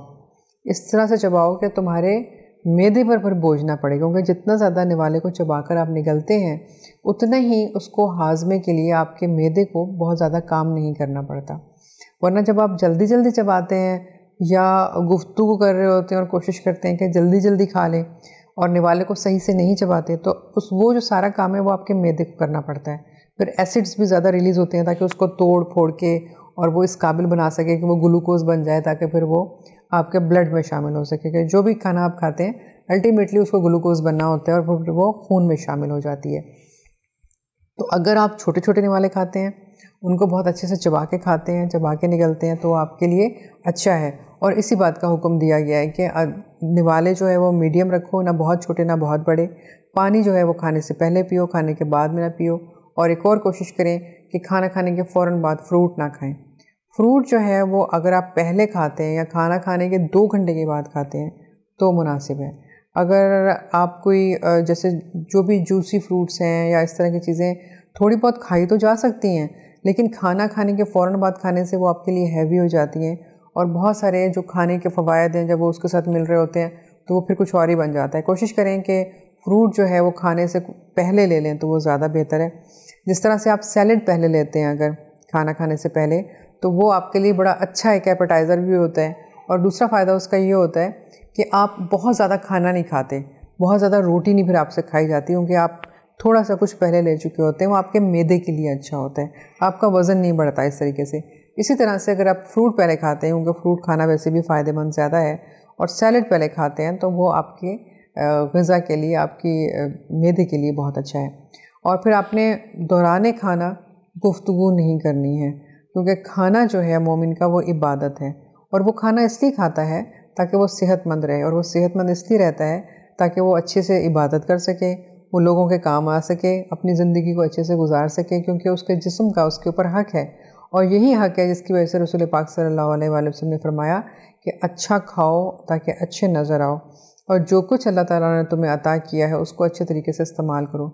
आपने फरमाया कि एक ऐसा शख्स जिसको अल्लाह ताला ने बहुत कुछ अता किया हो लेकिन वो उसे अच्छे से इस्तेमाल ना करता हो, यानी कि ना वो अच्छे तरीके से खाता पीता हो, ना वो अच्छा लिबास पहनता हो, तो अल्लाह ताला को वो शख्स बिल्कुल भी पसंद नहीं है। और बड़ा मशहूर सा वाक़या है कि एक मरतबा आप सल्लल्लाहु अलैहि वसल्लम अपने सहाबा किराम के साथ बैठे हुए थे, तो एक सहाबा जिनका लिबास जो था बहुत मैला सा था, बाल बिखरे हुए थे और दाढ़ी कुछ इस तरह से बढ़ी हुई थी कि लग रहा था पता नहीं कब से उन्होंने उसको तराशा नहीं है, और सर के बाल भी वैसे बिखरे हुए थे। तो वो आकर बैठ गए और आप सल्लल्लाहु अलैहि वसल्लम की गुफ्तगू सुनते रहे। जब गुफ्तगू मुकम्मल हो गई और बाकी लोग चले गए तो आप सल्लल्लाहु अलैहि वसल्लम ने उनको ठहरने का कहा, और आपने पूछा कि क्या तुम साहिब हैसियत नहीं हो, और क्या तुम्हारे पास इतने पैसे नहीं हैं कि तुम अच्छा लिबास पहन सको? तो उन्होंने कहा नहीं, मुझे तो अल्लाह ताला ने बहुत नवाजा हुआ है और मैं तो बहुत खुशहाल हूँ, मेरे पास बहुत कुछ है। तो आपने फरमाया तो फिर तुम्हारी शख्सियत में वो सब कुछ नज़र क्यों नहीं आ रहा? अगर तुम अच्छे हो, साहिब हैसियत हो, अच्छा लिबास पहन सकते हो, अगर तुम अच्छा खाना खा सकते हो, तो फिर तुम्हें चाहिए कि तुम अच्छा खाना खाओ, अच्छा लिबास पहनो, अपने बालों को अच्छा करो, और तुम अपनी दाढ़ी को भी तराशो, और उसके अलावा तुम अपने सर के बालों को भी तराश के रखो। तो गोया अगर हम इन तमाम चीज़ों का ख्याल करते हैं, उन आदाब का जो हमें बताया गया, तो हम न सिर्फ़ अपने रब को राज़ी करते हैं बल्कि हम उसका शुक्र भी अदा कर रहे होते हैं, और हम अपने प्यारे आका मोहम्मद सल्लल्लाहु अलैहि वसल्लम को भी शुक्रिया कह रहे होते हैं कि हमने उनकी बात को माना। नबी रहमत मोहम्मद मुस्तफ़ा सल्लल्लाहु अलैहि वसल्लम ने हमें ताकीद की कि हम खाना कम खाएं, क्योंकि जितना खाना हम कम खाते हैं उतने ही ज़्यादा हम सेहतमंद रहते हैं। एक मौके पर आपने फरमाया कि मोमिन एक आंत से खाता है और काफिर 7 आंतों से खाता है, और आपने फरमाया कि जो मैदा है वो जिस्म में हौज़ की मानद है और जो रगें हैं वो उससे सैराब होती हैं। अगर आपका मैदा सेहतमंद है तो आपकी रगें भी सेहतमंद हैं, और अगर आपका मैदा सेहतमंद नहीं है तो आपकी रगें भी सेहतमंद नहीं हैं। इसलिए आप सल्लल्लाहु अलैहि वसल्लम ने फरमाया कि कभी भी इतना गर्म खाना ना खाओ कि जिससे भाप उठ रही हो। आपने फरमाया कि ऐसा खाना मैदे के लिए नुकसानदेह है, वो उसे कमज़ोर कर देता है। आपने फरमाया ना बहुत ज़्यादा गर्म खाना हो और ना बहुत ठंडा खाना हो, बल्कि मोतदिल हो, यानी कि जिसको बहुत आराम से आप खा सकते हो। तो ऐसा खाना आपने कहा कि तनावल फरमाओ, तो वो तुम्हारे मैदे के लिए भी अच्छा है, तुम्हारे जिस्म के लिए भी अच्छा है। जैसे कि आपने फरमाया कि मैदा सबसे अहम है, और अगर मैदा सही नहीं होगा तो रगें भी ख़राब होंगी, और फिर जब रगें ख़राब होंगी तो ज़ाहिर है कि जिस्म में बीमारी फैलेगी। और आपने ये भी फरमाया कि बहुत ज़्यादा मसालों का इस्तेमाल भी ना करो, यानी जितना सादगी के साथ हल्के फुल्के अंदाज में बना हुआ खाना इस्तेमाल करोगे उतना ही अच्छा है। तो ज़्यादा मसाले जो हम आजकल इस्तेमाल करते हैं उससे भी हमें परहेज़ करना चाहिए। कोशिश करनी चाहिए कि जितने कम हम मसाले इस्तेमाल कर सकें, जितने हल्के फुल्के अंदाज में खाना बना सकें, वही अच्छा है। उम्मे मुंज़र रज़ियल्लाहु तआला अन्हा कहती हैं कि नबी रहमत मोहम्मद सल्लल्लाहु अलैहि वसल्लम एक बार मेरे पास तशरीफ़ लाए, तो मैं जौ और चुकंदर बना रही थी। तो आप सल्लल्लाहु अलैहि वसल्लम को मैंने दावत दी कि आप खा कर जाइए। तो आपको चूँकि चुकंदर वाला सालन पसंद था तो आप रुक गए। हज़रत अली करमुल्लाह वजहुल करीम भी आपके साथ थे। आप दोनों ने मिलकर खाना नावल फरमाया और आपको बेहद वो पसंद भी आया। हज़रत अली रज़ियल्लाहु तआला अन्हु उन दिनों बीमारी से उठे थे, कमज़ोरी भी उन्हें बहुत थी। तो आप सल्लल्लाहु अलैहि वसल्लम ने उन्हें खजूरें खाने से मना फरमाया था। आपने फरमाया कि जौ और चुकंदर का सालन खाओ, ये तुम्हारी कमज़ोरी को दूर करेगा। कोई बीमारी से उठता है तो कहा जाता है कि खजूर खा लें तो वो आपके लिए अच्छी है, लेकिन बाज़ दफ़ा कहा जाता है इंजीर खा लें। लेकिन आप सल्लल्लाहु अलैहि वसल्लम ने खजूर और इंजीर को एक साथ खाने से भी मना फरमाया। आपने कहा कि जब भी खाओ खजूर को अलहदा खाओ और इंजीर को अलहदा, यानी अगर आपने सुबह खजूर खाई है तो शाम के वक्त आप इंजीर खाएं, दोनों चीज़ों को मिलाकर नहीं खाएं। लेकिन कभी कभी कुछ बीमारियां ऐसी होती हैं कि जिसमें आप जब बीमारी से उठते हैं तो फौरी तौर पर खजूर ना खाएं। जैसे हज़रत अली करमुल्लाह वजहुल करीम जो बीमारी से उठे थे तो उनके बारे में आपने फरमाया कि अभी तुम खजूर नहीं खाओ बल्कि जौ और चुकंदर का सालन खाओ। जौ जो है वैसे भी अच्छी होती है सेहत के लिए और पेट के लिए बहुत अच्छी है, पेट के अमराज के लिए बहुत अच्छी है। आपने एक मौके पर फरमाया था कि जौ का इस्तेमाल जो है वो पेट को ऐसे साफ़ कर देता है जैसे आप साबुन से अपना चेहरा धोते हैं तो चेहरा आपका साफ़ हो जाता है। तो जौ आपके मैदे के लिए भी अच्छी है, जौ आपके जिस्म के लिए, आपके सेहत के लिए ओवरऑल बहुत अच्छी है, और नबी करीम सल्लल्लाहु अलैहि वसल्लम ने इसको पसंद फरमाया।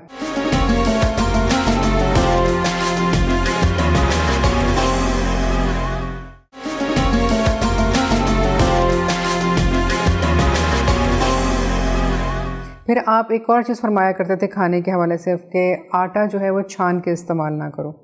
आप फरमाया करते थे कि आटे को इसी तरह इस्तेमाल करो जैसे कि वो है, और उसमें जो कुछ होता है यानी जिसको हम छान लेते हैं वो असल में आपके मैदे के लिए बहुत अच्छा होता है। तो अब वैसे तो आप सल्लल्लाहु अलैहि वसल्लम ने गंदम का इस्तेमाल बहुत कम फरमाया क्योंकि गंदम हमेशा से महंगी होती थी और जौ सस्ती होती थी, तो आप जौ का इस्तेमाल किया करते थे और हल्की फुल्की सब्जियों का इस्तेमाल किया करते थे। जैसे लौकी आपको बेहद पसंद थी, आपने उसका इस्तेमाल बहुत किया और उसका शोरबे वाला सालन आप पसंद फरमाया करते थे। इस तरह से चुकंदर आपको बेहद पसंद है, चुकंदर आपने गोश्त के साथ भी शौक़ से खाए और जौ के साथ भी आपने शौक़ से खाए।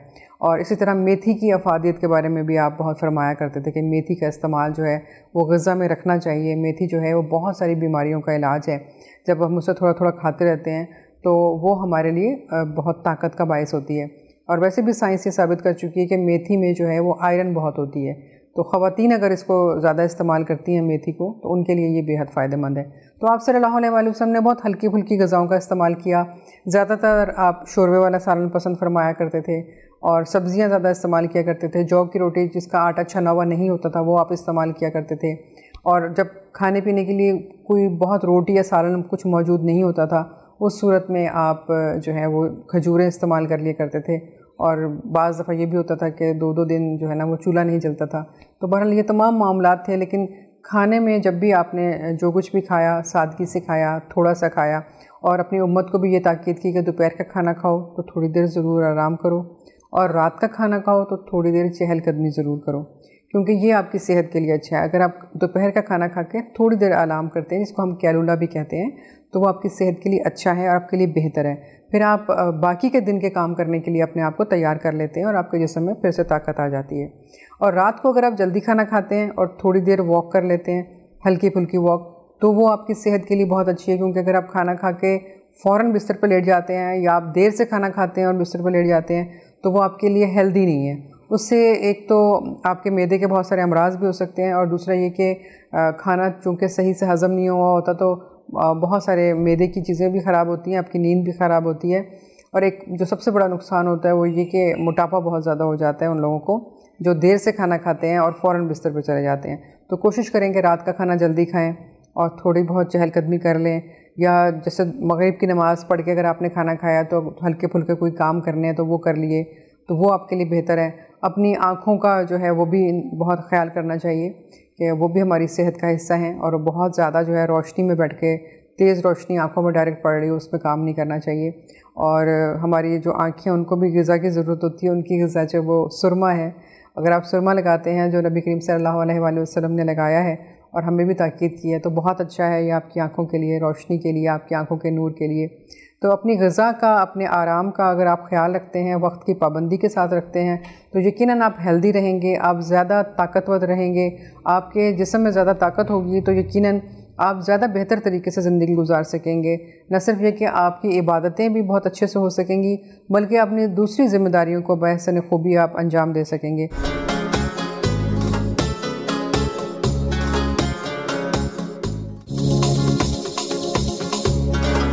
अस्सलामुअलैकुम, दिस इज़ न्यूट्रिशनिस्ट फेरा और मैं लेकर आई हूँ आपके लिए एक बहुत ही ज़बरदस्त सेगमेंट जिसका नाम है सेहत और रमज़ान। सेहत और रमज़ान नाम से ही आपको पता चल जाएगा कि बहुत ही कोई अच्छी बातें पता लगने वाली हैं सेहत के बारे में, जिनको आप फॉलो करेंगे तो रहेंगे सेहतमंद, तंदुरुस्त और तवाना, ना कि सिर्फ रमज़ानों में बल्कि रमज़ान के बाद भी।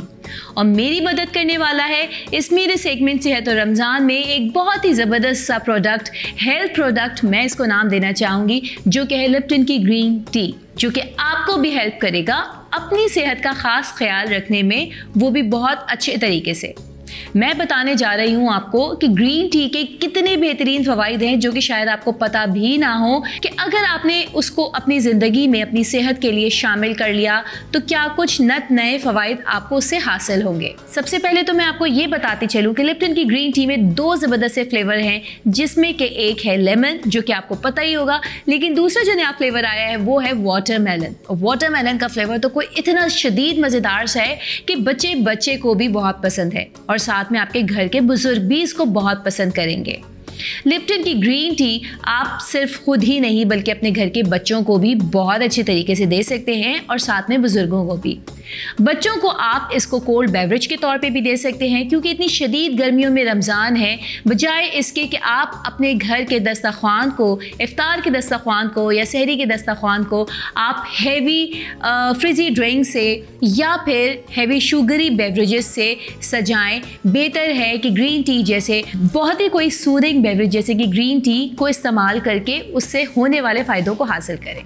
जैसा कि मैंने बताया कि ग्रीन टी आप एज ए कोल्ड बेवरेज भी ले सकते हैं, तो इसके लेने का तरीका मैं आपको गाइड करती चलूँ कि आपने ग्रीन टी को एक नॉर्मल तरीके से नीम गर्म पानी में अच्छी तरीके से पकाना है, और उसके बाद उसको रूम टेम्परेचर पर लाने के बाद उसको क्रश्ड आइस के साथ सर्व करना है। वो सर्विंग आप इफ्तार में भी कर सकते हैं और सहरी में भी। इफ्तार में अगर आप करेंगे तो 14 घंटे के रोज़े के बाद जो एक ठंडे मशरूब की चाह होती है, अर्ज होती है, वो आपकी पूरी हो जाएगी। ना कि सिर्फ ये कि बल्कि आप जो एक हेवी शुगरी ड्रिंक्स ले रहे होते हैं, जो कि इतनी देर खाली पेट रहने के बाद, मतलब ये कि रोज़े में रहने के बाद आप लेते हैं तो आपका शुगर लेवल एकदम से हाई हो जाता है, आप उससे भी महफूज रहेंगे। या तो फिर आप ले रहे होते हैं फ्रिजी ड्रिंक्स, जो कि आपको और नुकसान पहुँचाती हैं। आमतौर पे देखा गया है कि बहुत सारे लोग फ्रिजी ड्रिंक्स को मॉर्निंग में ले रहे होते हैं, जिससे कि पूरे रोज़े में उनको सर दर्द या पेट के दर्द की शिकायत रहती है, क्योंकि फ्रिजी drinks is all about carbonate. लेकिन अगर आप उसको रिप्लेस कर देंगे ग्रीन टी से, तो ग्रीन टी एक हेल्दी बेवरेज है जिसको लेने से आप ना तो सर के दर्द का शिकार होंगे ना ही पेट के, बल्कि ये आपको पूरे दिन एक्टिव, चुस्त और चत्तावाना रखेगा। क्योंकि ग्रीन टी में मौजूद एक यूनिक अमीनो एसिड जिसका नाम है थियानाइन, कैफीन के साथ मिलकर आपको एक एनर्जी का बूस्ट देगा, आपके इम्यून सिस्टम को स्ट्रॉन्ग रखेगा और आपको एक डिफरेंट सी एनर्जी प्रोवाइड करेगा जो कि पूरे रोज़े में आपके काम आएगी।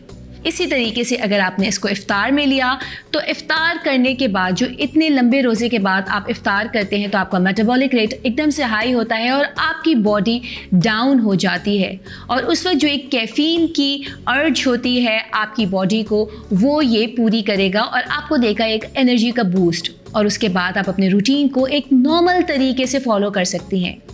जब आप अपने रूटीन को नॉर्मल तरीके से फॉलो करेंगी तो रात में इशा और तरावी की नमाज को भी आप बहुत अच्छे तरीके से एक्टिवली पढ़ सकती हैं और ताक रात की इबादतों को भी बहुत अच्छी एनर्जी के साथ पूरा कर सकती हैं।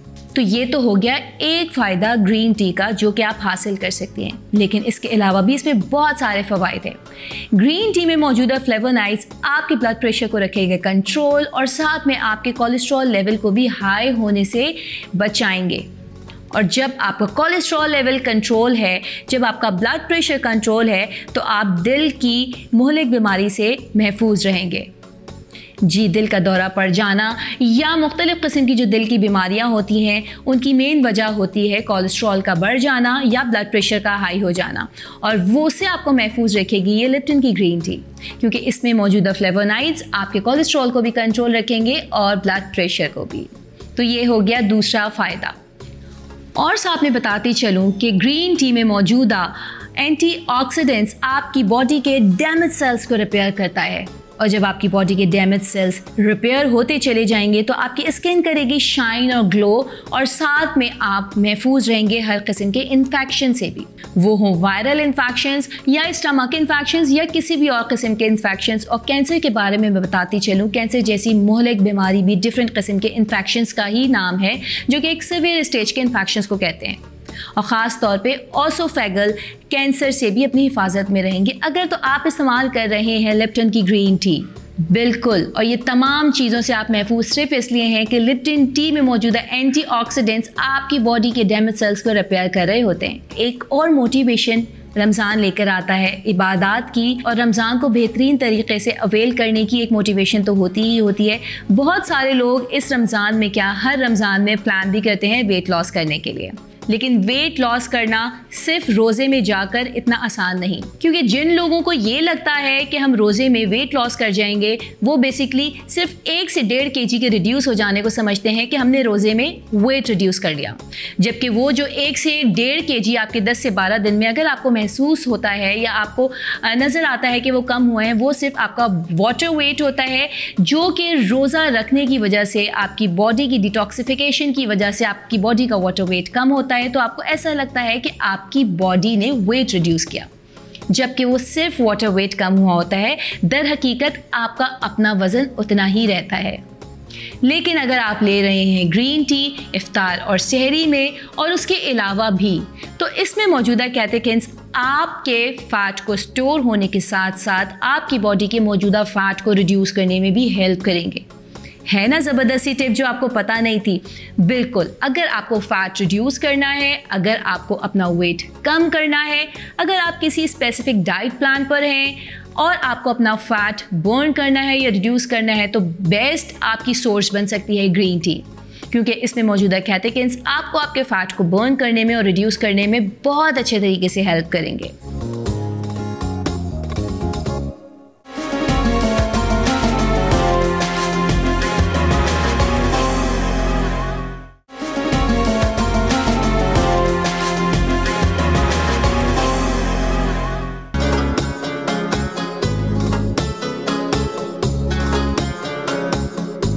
अस्सलाम वालेकुम, मैं हूँ नेचुरोपैथ डॉक्टर बिल्किस, और आप सेगमेंट देख रहे हैं रमज़ान सेहत के साथ। और आज हमारा मौजू बहुत मेरे दिल के करीब है, वो मुझे बहुत पसंद है।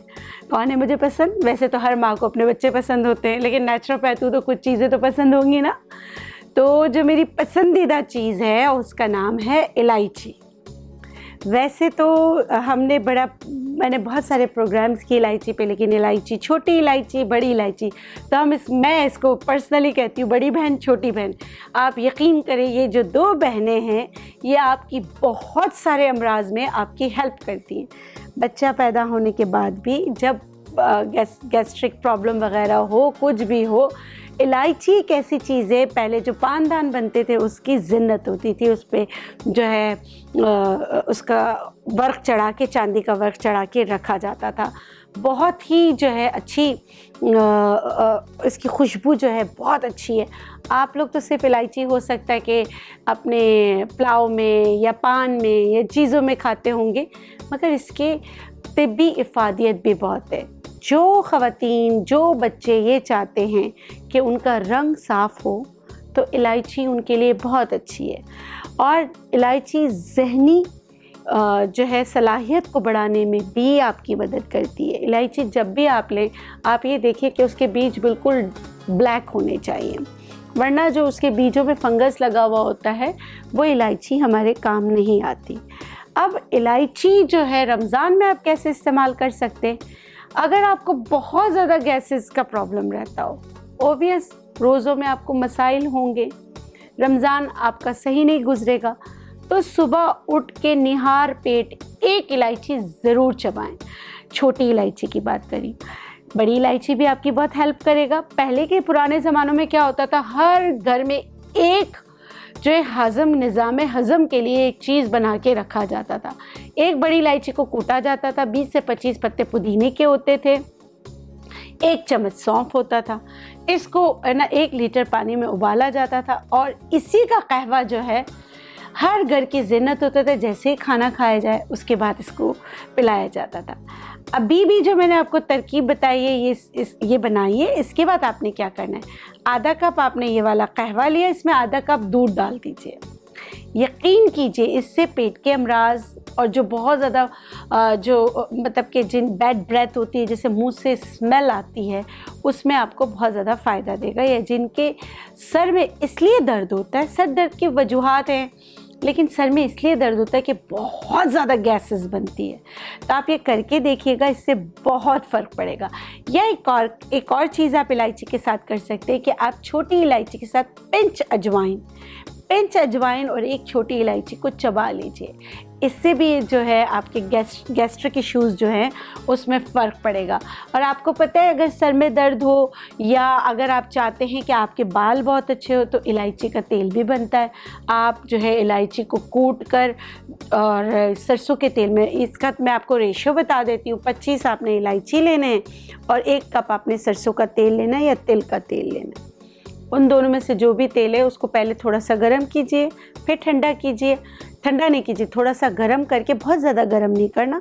उसके बाद जो इलायची मैंने आपको बताया इसमें डाल दीजिए और उसको ठंडा करने के बाद आप लगाइए। जिनके सर में बहुत ज़्यादा दर्द रहता है, ये हमेशा जो लोग की शिकायत करते हैं कि नसें फूली फूली रहती हैं, उनको बहुत ज़्यादा फ़ायदा होगा। और अगर खून की कमी है और खून की कमी की वजह से रंग जो है आपका जलता जा रहा है, तो भी इलायची आपकी मदद करता है। आप छोटी इलायची, बादाम, मिश्री, अनार के फूल, इन सब को हम वज़न पीस कर पाउडर बना के रख लीजिए। इसमें से 1 चम्मच सुबह शाम दूध में डाल के दीजिएगा। आप देखेंगे इससे रंग बहुत निखरेगा। तो है ना पते की बात के रंग भी साफ़ होगा, खून की कमी के लिए भी बहुत अच्छा है। तो आप ये जो छोटी छोटी टिप्स मैं आपको बताती हूँ, जो रेमेडीज़ बताती हूँ, उस पर अमल कीजिएगा। मेरे कहने पे कम से कम 15 दिन इसका इस्तेमाल कीजिएगा, आपको बहुत फ़र्क पड़ेगा। उम्मीद करती हूँ कि जो हम छोटी छोटी चीज़ें, छोटी छोटी टिप्स आपको बता रहे हैं, ये आपकी ज़िंदगी और रमज़ान को भी आसानी से गुजारने में और आपकी ज़िंदगी में भी आपकी मददगार साबित होगी। अपना और अपने प्यारों का बहुत ख्याल रखिए। मुझे दीजिए इजाज़त, कल फिर मिलेंगे एक नई मौजू के साथ। अल्लाह हाफ़िज़।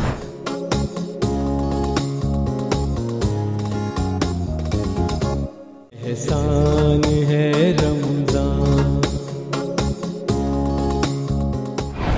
अस्सलाम वालेकुम जी, मैं हूँ शेफ़ फ़रदा और एक बार फिर से आपको वेलकम कहती हूँ रमज़ान दस्तरखान में, जहाँ हम आपको सिखाते हैं नई नई रेसिपीज़ बनाना और उसके साथ साथ हम आपको देते हैं कुछ मज़ीद मज़ेदार से इंटरेस्टिंग से गिफ्ट्स भी। और इसके साथ साथ हम आपको सिखाते हैं, हम आपको बताते हैं, बार बार यकीन दहानी कराते हैं आपको इस चीज़ की कि आप रखें अपना, अपनी फैमिली का और अपने घर वालों का, दूसरों का, अपने पड़ोसियों का, नेबर्स का ख्याल। वो कैसे रख सकते हैं कि कोविड की तीसरी लहर, जो कोरोना वायरस की तीसरी लहर है, वो बहुत ज़्यादा ख़तरनाक है। हम एक छोटी सी आदत अपना के हम अपने घर वालों का, ख़ानदान वालों का और दूसरों का, बाहर वालों का भी ख्याल रख सकते हैं, क्योंकि बीइंग अ रिस्पॉन्सिबल सिटीज़न ये हम सब की एक जिम्मेदारी है। वो हम कैसे करते हैं? वो हम करते हैं बार बार हाथ धो के, और बार बार हाथ धोना सिर्फ किसी ऐसे वैसे आम सोप से नहीं, सिर्फ डेटॉल के एंटीबैक्टीरियल हैंड वॉश या फिर सोप से। तो किचन का काम स्टार्ट करने से पहले हो या फिर आप कहीं बाहर से घर आए हो, सबसे पहले आपने जाना है सीधा वॉशरूम में या वॉश बेसिन के पास और धोने हैं अपने हाथ डेटॉल के एंटीबैक्टीरियल हैंड वॉश या सोप से। तो आइए चलते, सबसे पहले मैं भी जो है वो हैंड वॉश कर लेती हूँ, फिर स्टार्ट करेंगे हम अपनी कुकिंग। जी जनाब, तो मैं आ गई हूँ डेटॉल के काउंटर पे, जहाँ पे हमारे साथ डेटॉल के बहुत अच्छे रिप्रेजेंटेटिव हैं। थैंक यू सो मच, जो हाथ धोने में मेरी हेल्प करते हैं। लेकिन हाथ धोने से पहले मैं इंट्रोड्यूस करवाना चाहूँगी आपको, अब तो आपको पता चल ही गया होगा कि कौन सा ब्रांड है, क्या है। डेटॉल ने इंट्रोड्यूस किया है नया all in one disinfectant spray. हम में से हर किसी के घर में कोई एक ना एक ऐसा फर्द था जिसकी ड्यूटी थी कि जनाब आपने उठानी है स्प्रे गन और उसमें आपने हमेशा रिफ़िल करना है डेटॉल और पानी, और वो होना चाहिए पूरे घर में स्प्रे उसका।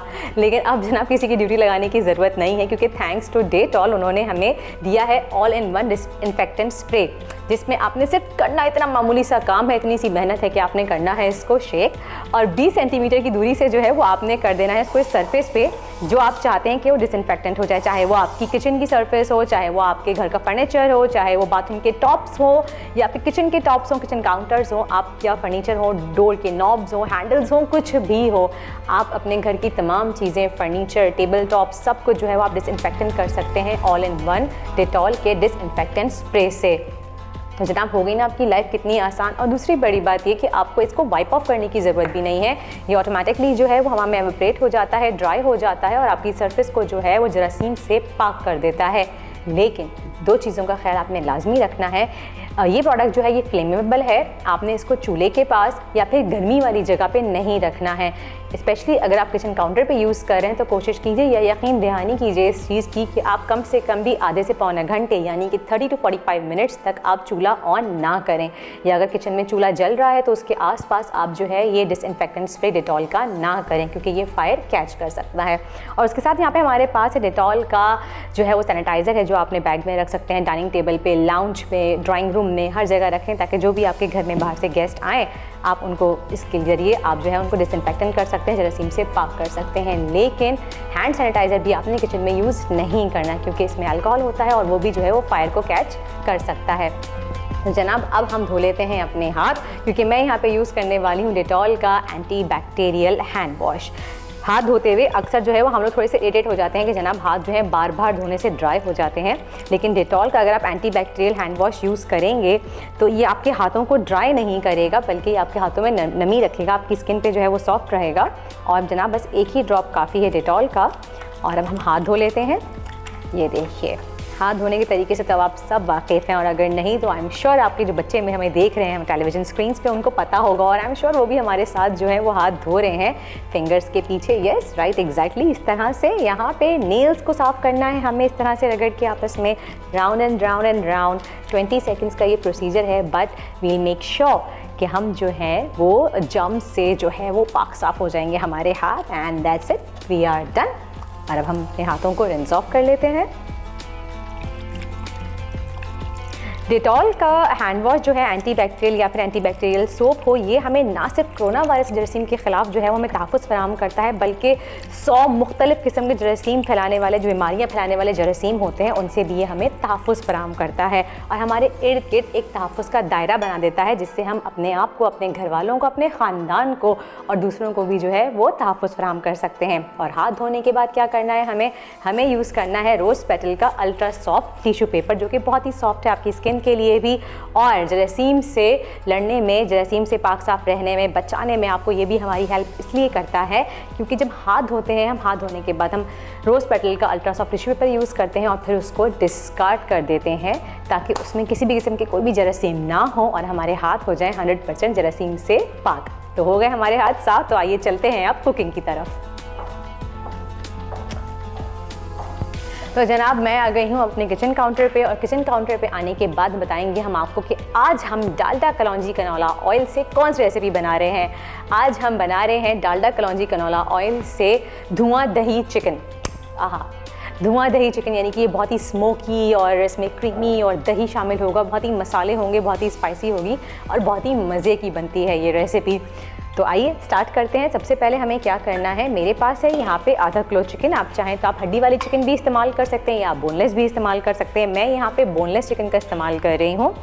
और स्टोव को हम कर लेते हैं यहाँ पे ऑन।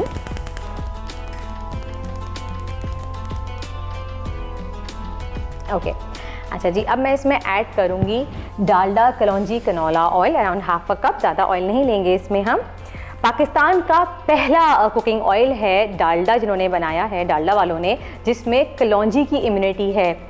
कलौंजी के ऑयल को कुकिंग ऑयल में शामिल करना आसान काम नहीं था, लेकिन डालडा ने अपनी महारत से ये हमें करके दिखाया है और हमारे लिए बनाया है डालडा कलौंजी कनौला ऑयल, ताकि हमारे खाने हो इम्यूनिटी से भरपूर, हम खाएं इम्यूनिटी से भरपूर खाना और सेहतमंद रहें रोज़ाना।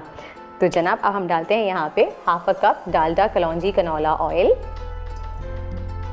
आप इसको किसी भी चीज़ में यूज़ कर सकते हैं। आप इसको डीप फ्राइंग आइटम में यूज़ कर सकते हैं, आप इससे डो बना सकते हैं, आप कुकिंग में यूज़ कर सकते हैं, चावल बना सकते हैं, कोई भी इसमें रिस्ट्रिक्शंस नहीं हैं। तो जैसे ही हमारा ऑयल गर्म होगा हम प्याज डालेंगे, और मेरे पास यहाँ पे चिकन है, फिर उसमें हम चिकन ऐड करेंगे। मैं यहाँ पे चिकन की मैरिनेशन कर रही हूँ। सबसे पहले चिकन मैरिनेशन के लिए मैं एक बोल ले रही हूँ यहाँ पे। ओके, चिकन मैरिनेशन के लिए सबसे पहले मैं यहाँ पे ले रही हूँ चिकन। उसमें मैं डाल रही हूँ लहसुन अदरक का पेस्ट 1 टेबलस्पून। थोड़ा सा दही डालेंगे। मेरे पास यहाँ पे 1 कप दही है, मैं यहाँ पे अराउंड हाफ अ कप दही इसमें डालूंगी और हाफ अ कप दही जो है मैं सर्विंग के लिए रख दूंगी ऊपर से अलग से। दही को फेंटा हुआ है, विस्क कर लीजिएगा। ये गया। नमक जाएगा इसमें हस्बे जायका। ज़ीरा जाएगा इसमें 1 टीस्पून। साबुत कुटा धनिया 1 टीस्पून। लाल मिर्च का पाउडर जाएगा इसमें 1 टीस्पून। अच्छा जनाब, यहाँ पे मैं पहले ऑयल हमारा गर्म हो चुका है, मैं इसमें 1 अदद लार्ज साइज़ की फाइनली चॉप की हुई प्याज है, मैं वो डाल देती हूँ इसमें, ताकि जब तक हम मसाले डाल रहे हैं हमारी प्याज भी जो है वो ब्राउन हो जाए, लाइट गोल्डन ब्राउन हो जाए।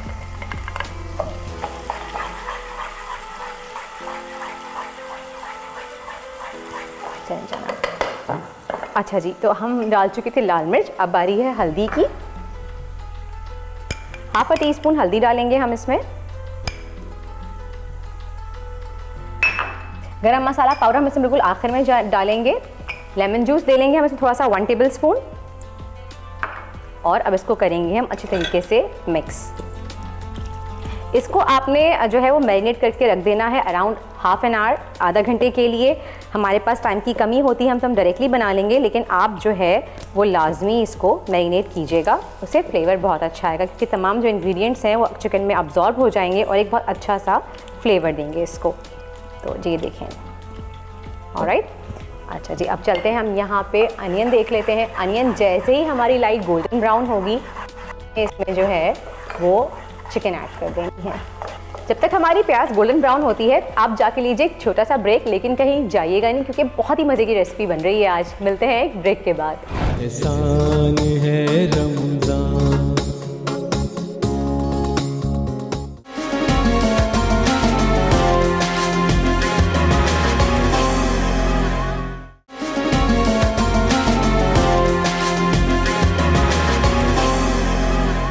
एहसान है Ramzan. Welcome back after break. आप देख रहे हैं रमज़ान दस्तरखान, और रमज़ान दस्तरखान में हम बना रहे हैं धुआं दही चिकन। प्याज जो है वो मेरी गोल्डन ब्राउन हो चुकी है। अब मैं इसमें मैरिनेट की हुई चिकन ऐड कर दूंगी।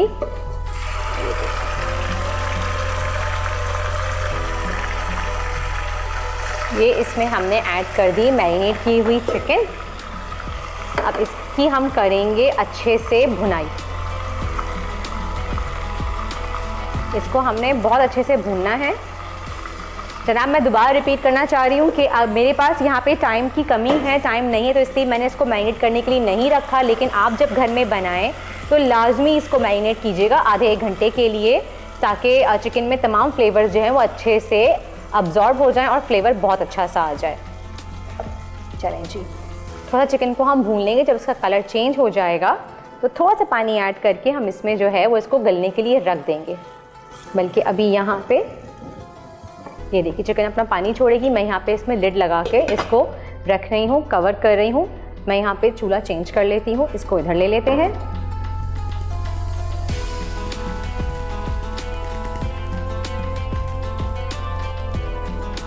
और इसको हम यहाँ शिफ्ट कर देते हैं। ओके जनाब, अच्छा जी, अब हम क्या बनाएंगे भाई? चिकन धुआं दही जो है वो तो बन रही है, लेकिन साथ में यार चिकन के पकौड़े भी हों तो क्या ही बात है। तो हम बना रहे हैं चिकन के पकौड़े। लेकिन अब आप कहेंगे यार चिकन के पकौड़े बनाने में भी फिर बेसन और चिकन कट करो और फिर बहुत ही लंबा प्रोसीजर है। लेकिन एक काम करने के बाद दोबारा हिम्मत नहीं कि हम दूसरी रेसिपी भी बनाएं। इसलिए बेहतर है कि आप जो है वो रेडीमेड प्रोडक्ट ले सकते हैं सबरोसो की, जिसके साथ हम बना रहे हैं चिकन पकोड़ा। ये इनकी रेडीमेड प्रोडक्ट है सबरोसो की, जो कि आपको इजीली मार्केट्स में अवेलेबल है। आप चिकन पकोड़े जो है वो ले सकते हैं, आपको हैज़ल फ्री हो जाएंगे। आपको ज़रूरत नहीं है कि आप चिकन को पहले क्यूब्स में कट करें, फिर बैटर बनाएं, फिर उसके पकोड़े बनाएं। रेडीमेड सबरोसो के पकोड़े जो हैं वो आपको इजीली मिल जाएंगे घर, आपके किसी मार्केट से आप ले सकते हैं, सुपर मार्ट से। दूसरी बात, अगर आपको एक कन्फ्यूजन है कि सबरोसो की चिकन जो है क्या वो हलाल है, तो जनाब सबरोसो की प्रोडक्ट में जितनी भी चिकन यूज़ होती है वो तमाम चिकन जो है वो हलाल हैं। उनको मशीन के ज़रिए नहीं बल्कि हाथ से कट किया जाता है तकबीर पढ़ते हुए, तो ये 100% हलाल हैं। तो हम यहाँ पे पकोड़े निकाल लेते हैं, चिकन पकोड़े सबरोसो के। जब तक हमारी धुआं दही चिकन भी रेडी हो जाएगी, हम यहाँ पे सबरोसो के पकोड़े भी फ्राई कर लेंगे। और ये देखें जनाब, ये हमने निकाली चिकन पकोड़े। अच्छा, मैं यहाँ पे जब तक जो है वो डीप फ्राइंग के लिए ऑयल गरम पे लगा देती हूँ। और अगेन मैं लूँगी डालडा कलौंजी कनौला ऑयल, क्योंकि ये है इम्यूनिटी से भरपूर। और मैं चाहती हूँ कि मैं भी और आप भी अपने घरों में जो भी खाने बनाएं, तमाम खाने जो हैं वो हमारे होने चाहिए इम्यूनिटी से भरपूर। तो यहाँ पर मैं डाल रही हूँ डालडा कलौंजी कनौला ऑयल।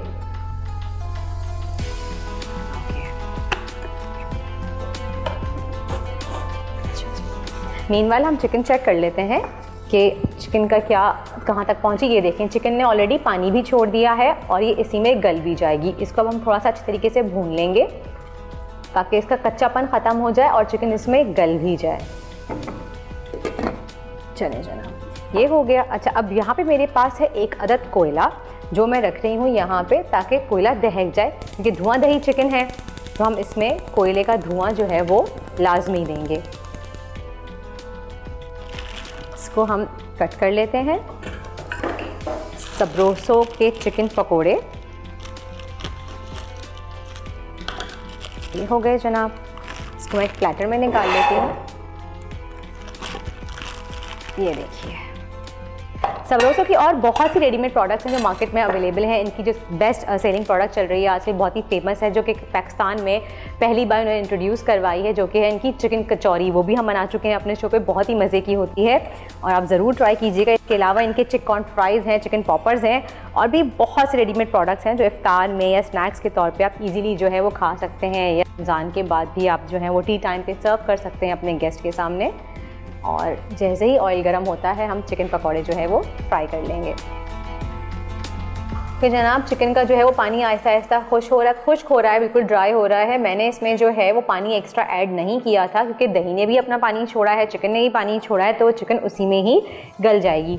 अब मैं यहाँ पे इसमें ऐड कर रही हूँ चिकन में, जो धुआं दही चिकन है हमारी, उसमें मैं ½ टीस्पून गरम मसाला ऐड कर रही हूँ और इसको मज़ीद पकने के लिए हम छोड़ देंगे इसको चला के, क्योंकि हमें धुआं दही चिकन में थोड़ा सा गाढ़ी ग्रेवी चाहिए, बहुत रनी ग्रेवी नहीं चाहिए हमें इसमें, क्योंकि इसके ऊपर से हम दही भी डालेंगे। तो जनाब इसको हम ढक देते हैं और अब चलते हैं हम चिकन पकौड़ों की तरफ। ऑयल जो है वो हमारा गर्म हो गया है और ये देखें इस तरह से हम इसमें डाल देंगे और इसको फ्राई कर लेंगे।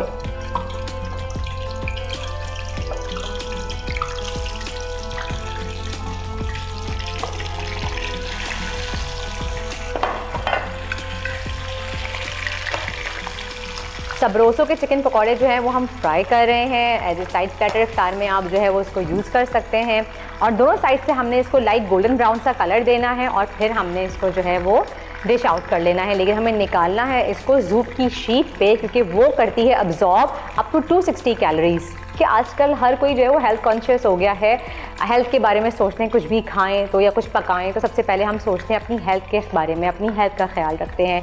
तो अब आप फ्राइड आइटम जो है वो बिला झिझक खा सकते हैं, क्योंकि ज़ूप कर लेता है up to 260 extra calories fried items में से अब्जॉर्ब। ये तो बहुत ही अच्छी बात हो गई। अच्छा जनाब, हम देखते हैं यहाँ पे चिकन जो है वो हमारी ऑलमोस्ट रेडी हो गई है। अच्छा जी, अब इसको हम कर लेंगे डिश आउट। मैं यहाँ पे एक डिश ले लेती हूँ।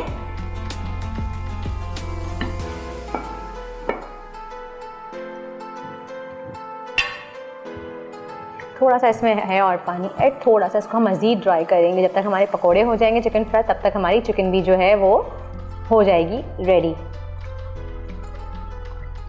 जब तक हम यहाँ पे हरी मिर्चें जो है वो कट कर लेते हैं, क्योंकि हमें डालनी है इसमें धुआं दही चिकन में। प्लेटर हम यहाँ रख लेते हैं। ये रही मेरे पास बुलेट ग्रीन चिलीज़ हैं, 3 अदद मैं चिलीज़ ले लेती हूँ यहाँ पे, और इसको हम कट कर लेते हैं।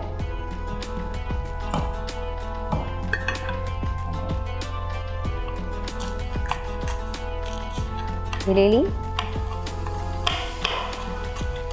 बुलेट ग्रीन चिलीज़ का एक फ़ायदा है कि इसमें खुशबू ज़्यादा और तीखापन कम होता है, तो ये बहुत अच्छी रहती हैं।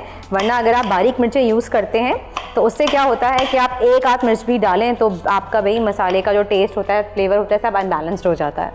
ये भाई मिर्चें बहुत तेज़ निकल आई, तो इतनी तेज़ मिर्चें हो गई जनाब कि अब आपसे खाना ही नहीं खाया जा रहा, तो इस चीज़ का भी ख्याल रखना पड़ता है। ये देखिए हाफ़ चिलीज़ मैं जो है वो इसमें डाल रही हूँ, बाकी जो है मैं बाद में ऊपर से गार्निशिंग में यूज़ करूँगी। चलें जनाब, चिकन जो है वो रेडी हो गई है। मैं स्टोव यहाँ पे कर रही हूँ बंद, लेकिन अभी इसकी मैं सर्विंग नहीं करूँगी। पहले हम कर लेते हैं चिकन पकौड़ों को फ्राई। ये देखें एक साइड से अच्छा सा गोल्डन कलर आ गया है। इसको हम चलाएंगे कंटिन्यूसली ताकि एक तरफ से जल ना जाए, दोनों तरफ से इसका इवनली कलर आ जाए। और यहाँ पे मैं स्प्लैटर पे जो है वो लगा रही हूँ ज़ूप की शीट, क्योंकि जैसे ही पकौड़े जो है वो फ्राई होंगे चिकन पकौड़े, हम जो है वो उसको ज़ूप की शीट पे निकालेंगे। तो जनाब जब तक मैं कर रही हूँ पकौड़े फ्राई, आप जाके लीजिए एक छोटा सा ब्रेक और जल्दी से वापस आइए, कहीं जाइएगा नहीं, क्योंकि हम आपको दिखाएंगे धुआं दही की असेंबलिंग। मिलते हैं एक ब्रेक के बाद। एहसान है रमज़ान,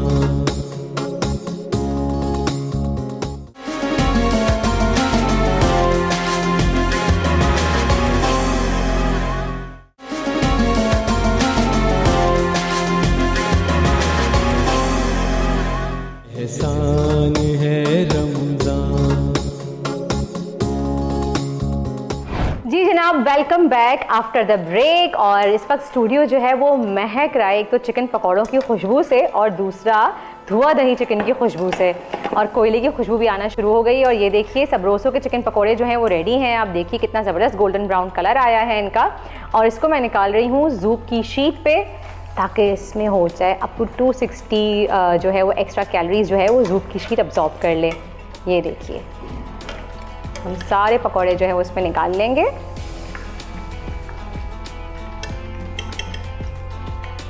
और ये देखिए कितने यमी लग रहे हैं। इसमें कलर का ख्याल बड़ा रखना पड़ता है, कहीं ये ना हो कि एक तरफ से जल गए और एक तरफ से हल्का कलर आया, एक तरफ से डार्क कलर आया तो बर्नट लगते हैं, तो वो अच्छे नहीं लगते। तो कोशिश करें जब भी आप ये चिकन पकौड़े जो हैं वो बनाएं या पकौड़े बनाएं राउंड, उसमें आप चाहे कोफ्ता वगैरह फ्राई करें, आप उनको कंटिन्यू जो है वो चलाते रहें ताकि दोनों साइड से इवन कलर आ जाए। तो ये लीजिए जनाब, सबरोसो के चिकन पकौड़े जो हैं वो रेडी हो चुके हैं। और यहाँ पे हमारी धुआं दही चिकन भी जो है वो रेडी है। ये देखिए, इसको भी हम जो है वो डिश आउट कर लेते हैं। इसकी भी हमने जो है वो लेयरिंग करनी है इस तरह से। ये देखिए, इसको पहले मैं इसी में अब जो है वो दम दे देती हूँ कोयले का, क्योंकि इसमें फिर मुझे लिड नहीं मिलेगी इसकी। तो मेरे पास है यहाँ पे एक एल्युमिनियम फॉइल का पीस, वो हम लगा देंगे इसमें। और कोयला जो है वो हमने गरम पे लगाया हुआ था, ये ऑलमोस्ट काफ़ी गर्म हो गया है। इसको हम साथ में रख देंगे। कोयला रख दिया हमने और थोड़ा सा इसमें ऑयल डाल देंगे ऊपर से और डायरेक्ट जल्दी से लिड लगा देंगे। जब तक इसमें अच्छा सा दम आ जाता है हम चलते हैं ड्रिंक की तरफ। और आज हम ड्रिंक बना रहे हैं, बहुत ही मज़े से हम बना रहे हैं peach lemonade. Peach mint lemonade के लिए जो है हम इंग्रेडिएंट्स यहाँ ट्रांसफ़र कर लेते हैं। मैं ये थोड़ी सी जगह बना लूँ यहाँ पे। और ये हरी मिर्ची जो मैंने चॉप करके रखी हैं ये ऊपर से हम गार्निश करेंगे धुआं दही चिकन पे। मीनवाइल जब तक उसमें अच्छा सा जो है वो धुआं भी आ जाएगा, इसको हम यहाँ रख देते हैं। और ये आ गया हमारा ब्लेंडर। ऑलराइट जनाब। अच्छा जी, तो हम बना रहे हैं पीच मिंट लेमनेड। उसके लिए हमें चाहिए पीच के स्लाइसेस, ये ले लेंगे आप 3 टेबलस्पून। फ्रेश मिंट लीव्स चाहिए हमें 10 से 12। लेमन जूस चाहिए हमें अराउंड 2 टेबलस्पून हम इसमें डालेंगे। और उसके बाद हमें चाहिए यहाँ पे नमक, जस्ट अ पिंच, इसमें एक फ्लेवर ऐड करने के लिए। और उसके बाद हम इसमें डालेंगे ठंडी ठंडी सी स्प्राइट और खूब सारी बर्फ़। स्प्राइट में ऑलरेडी लेमन और लाइम का फ्लेवर शामिल है और ये एक बहुत ही रिफ्रेशिंग ड्रिंक बनती है। आप डेली बेसिस पे इफ्तार में जो नॉर्मल रेगुलर ड्रिंक्स बनाते हैं, अगर आप उससे बोर हो गए हैं तो स्प्राइट के साथ आप बनाएं मल्टीपल डिफरेंट टाइप्स की ड्रिंक और डेली इम्प्रेस करें अपनी फैमिली को। हम सिखा भी रहे हैं यहाँ पे आपको बनाना। और जनाब अब हम डालते हैं इसमें 1 कप स्प्राइट और अब कर लेते हैं इसको ब्लेंड। साथ में धुआं दही चिकन है, सबरोसों के चिकन पकौड़े हैं और साथ में मज़े की हमारी जो है वो पीची मिंट लेमनेड है। इतनी मज़ेदार हमारी आज की रेसिपीज़ हो गई हैं।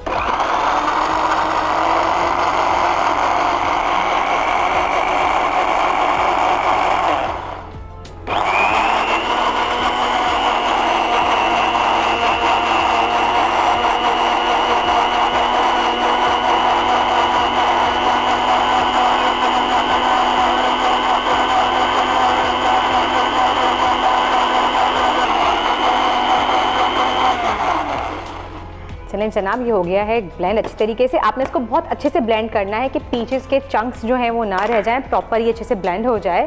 अब इसको हम अपने सर्विंग ग्लास में निकाल लेते हैं।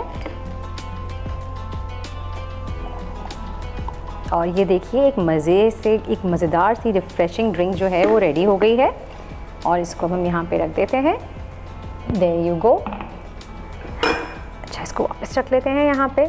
मीनवाइल जब तक धुआं दही चिकन में लग रहा है दम, मैं आज एक अनाउंसमेंट करना भूल गई। आप लोग भी कह रहे होंगे वर्दा ने आज हमें गिफ्ट नहीं दिए, तो ऐसा कैसे हो सकता है कि आप देख रहे हैं रमज़ान दस्तरखान और हम आपको गिफ्ट्स ना दें? ऐसा तो पॉसिबल ही नहीं है। तो हमारे पास है आपके लिए फोटाइल की जानिब से गिफ्ट हैम्पर और कर्शी जामे शीरी की जानिब से गिफ्ट हैम्पर।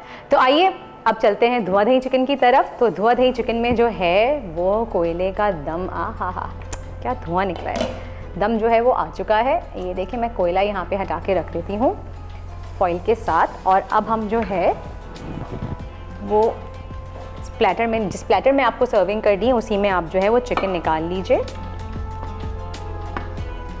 ये देखिए ऐसे। और ऊपर से इसके हम डालेंगे खूब सारी दही। ये देखिए, ये दही जो है मैंने यहाँ पे विस्क करके रखी हुई है। मैंने यहाँ पे पहले ½ कप यूज़ की थी और अराउंड 1 कप मेरे पास है, वो मैं यहाँ पे डाल दूँगी ऊपर से। कोयले का दम ऑलरेडी हमने दे दिया है। इसको पूरा हमने दही से कवर करना है। ये देखिए, ये डाल दिया हमने। और एंड में इसको थोड़ा सा क्रीमी टच देने के लिए हम इसमें डालेंगे नेस्ले मिल्क पैक की क्रीम, क्योंकि बाज़ दफ़ा होता है कि दही में खटास होती है तो इसका वो फ्लेवर नहीं आता, वो थोड़ा सा फ्लेवर मिस हो जाता है। तो क्रीम से इसमें एक बहुत ही अच्छा सा और एक रिच फ्लेवर आ जाएगा। नेस्ले मिल्क पैक की क्रीम हम कट कर लेते हैं और थोड़ी सी ऊपर से इसमें हम डाल देंगे ताकि जब इसको हम मिक्स करके खाएँ तो एक बहुत ही अच्छा सा फ्लेवर आ जाए इसका। ये हो गया। और अब इसको हम गार्निश करेंगे अनियन रिंग्स के साथ और थोड़े से फ्रेश पुदीने से हम यहाँ पे गार्निश करेंगे इसको। थोड़ी सी हरी मिर्चें बारीक काट के जो हमने डाली थी वो डालेंगे और अनियन रिंग्स डाल देंगे इसके ऊपर। अच्छा, आप चाहें तो आप इस पॉइंट पे भी इसको जो है वो दम दे सकते हैं। ये देखें जनाब, और ये जो है वो हमारा धुआं दही चिकन जो है वो रेडी है। इसको मैं जस्ट 5 मिनट के लिए जो है वो ओवन में रखूँगी, थोड़ा सेटल हो जाएगा। और जब तक मैं मीनवाइल हमारे चिकन पकौड़ा जो हैं वो उसकी प्लेटर को मैं जो है वो थोड़ा सा गार्निश कर लेती हूँ और उसके बाद मिलती हूँ आपसे डाइनिंग एरिया में।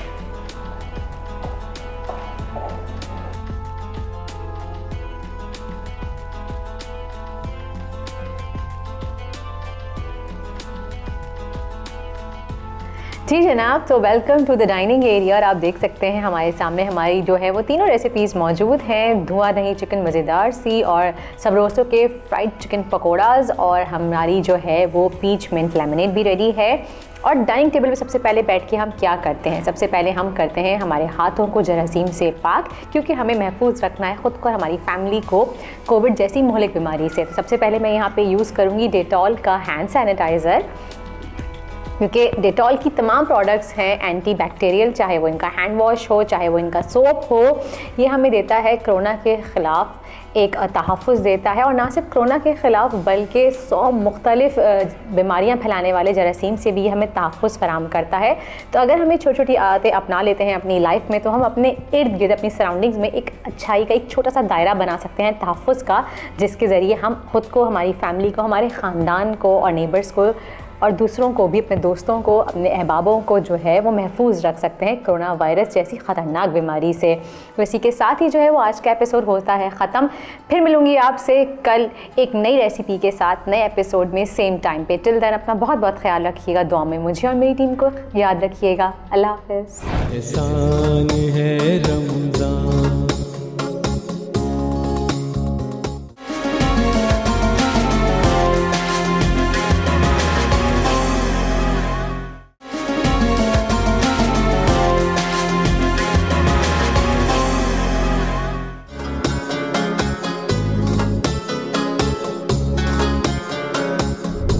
अल्लाहुम्मा सल्ली अला सय्यिदना व मौलाना मुहम्मद व अला आलि सय्यिदना व मौलाना मुहम्मद व बारिक वसल्लम।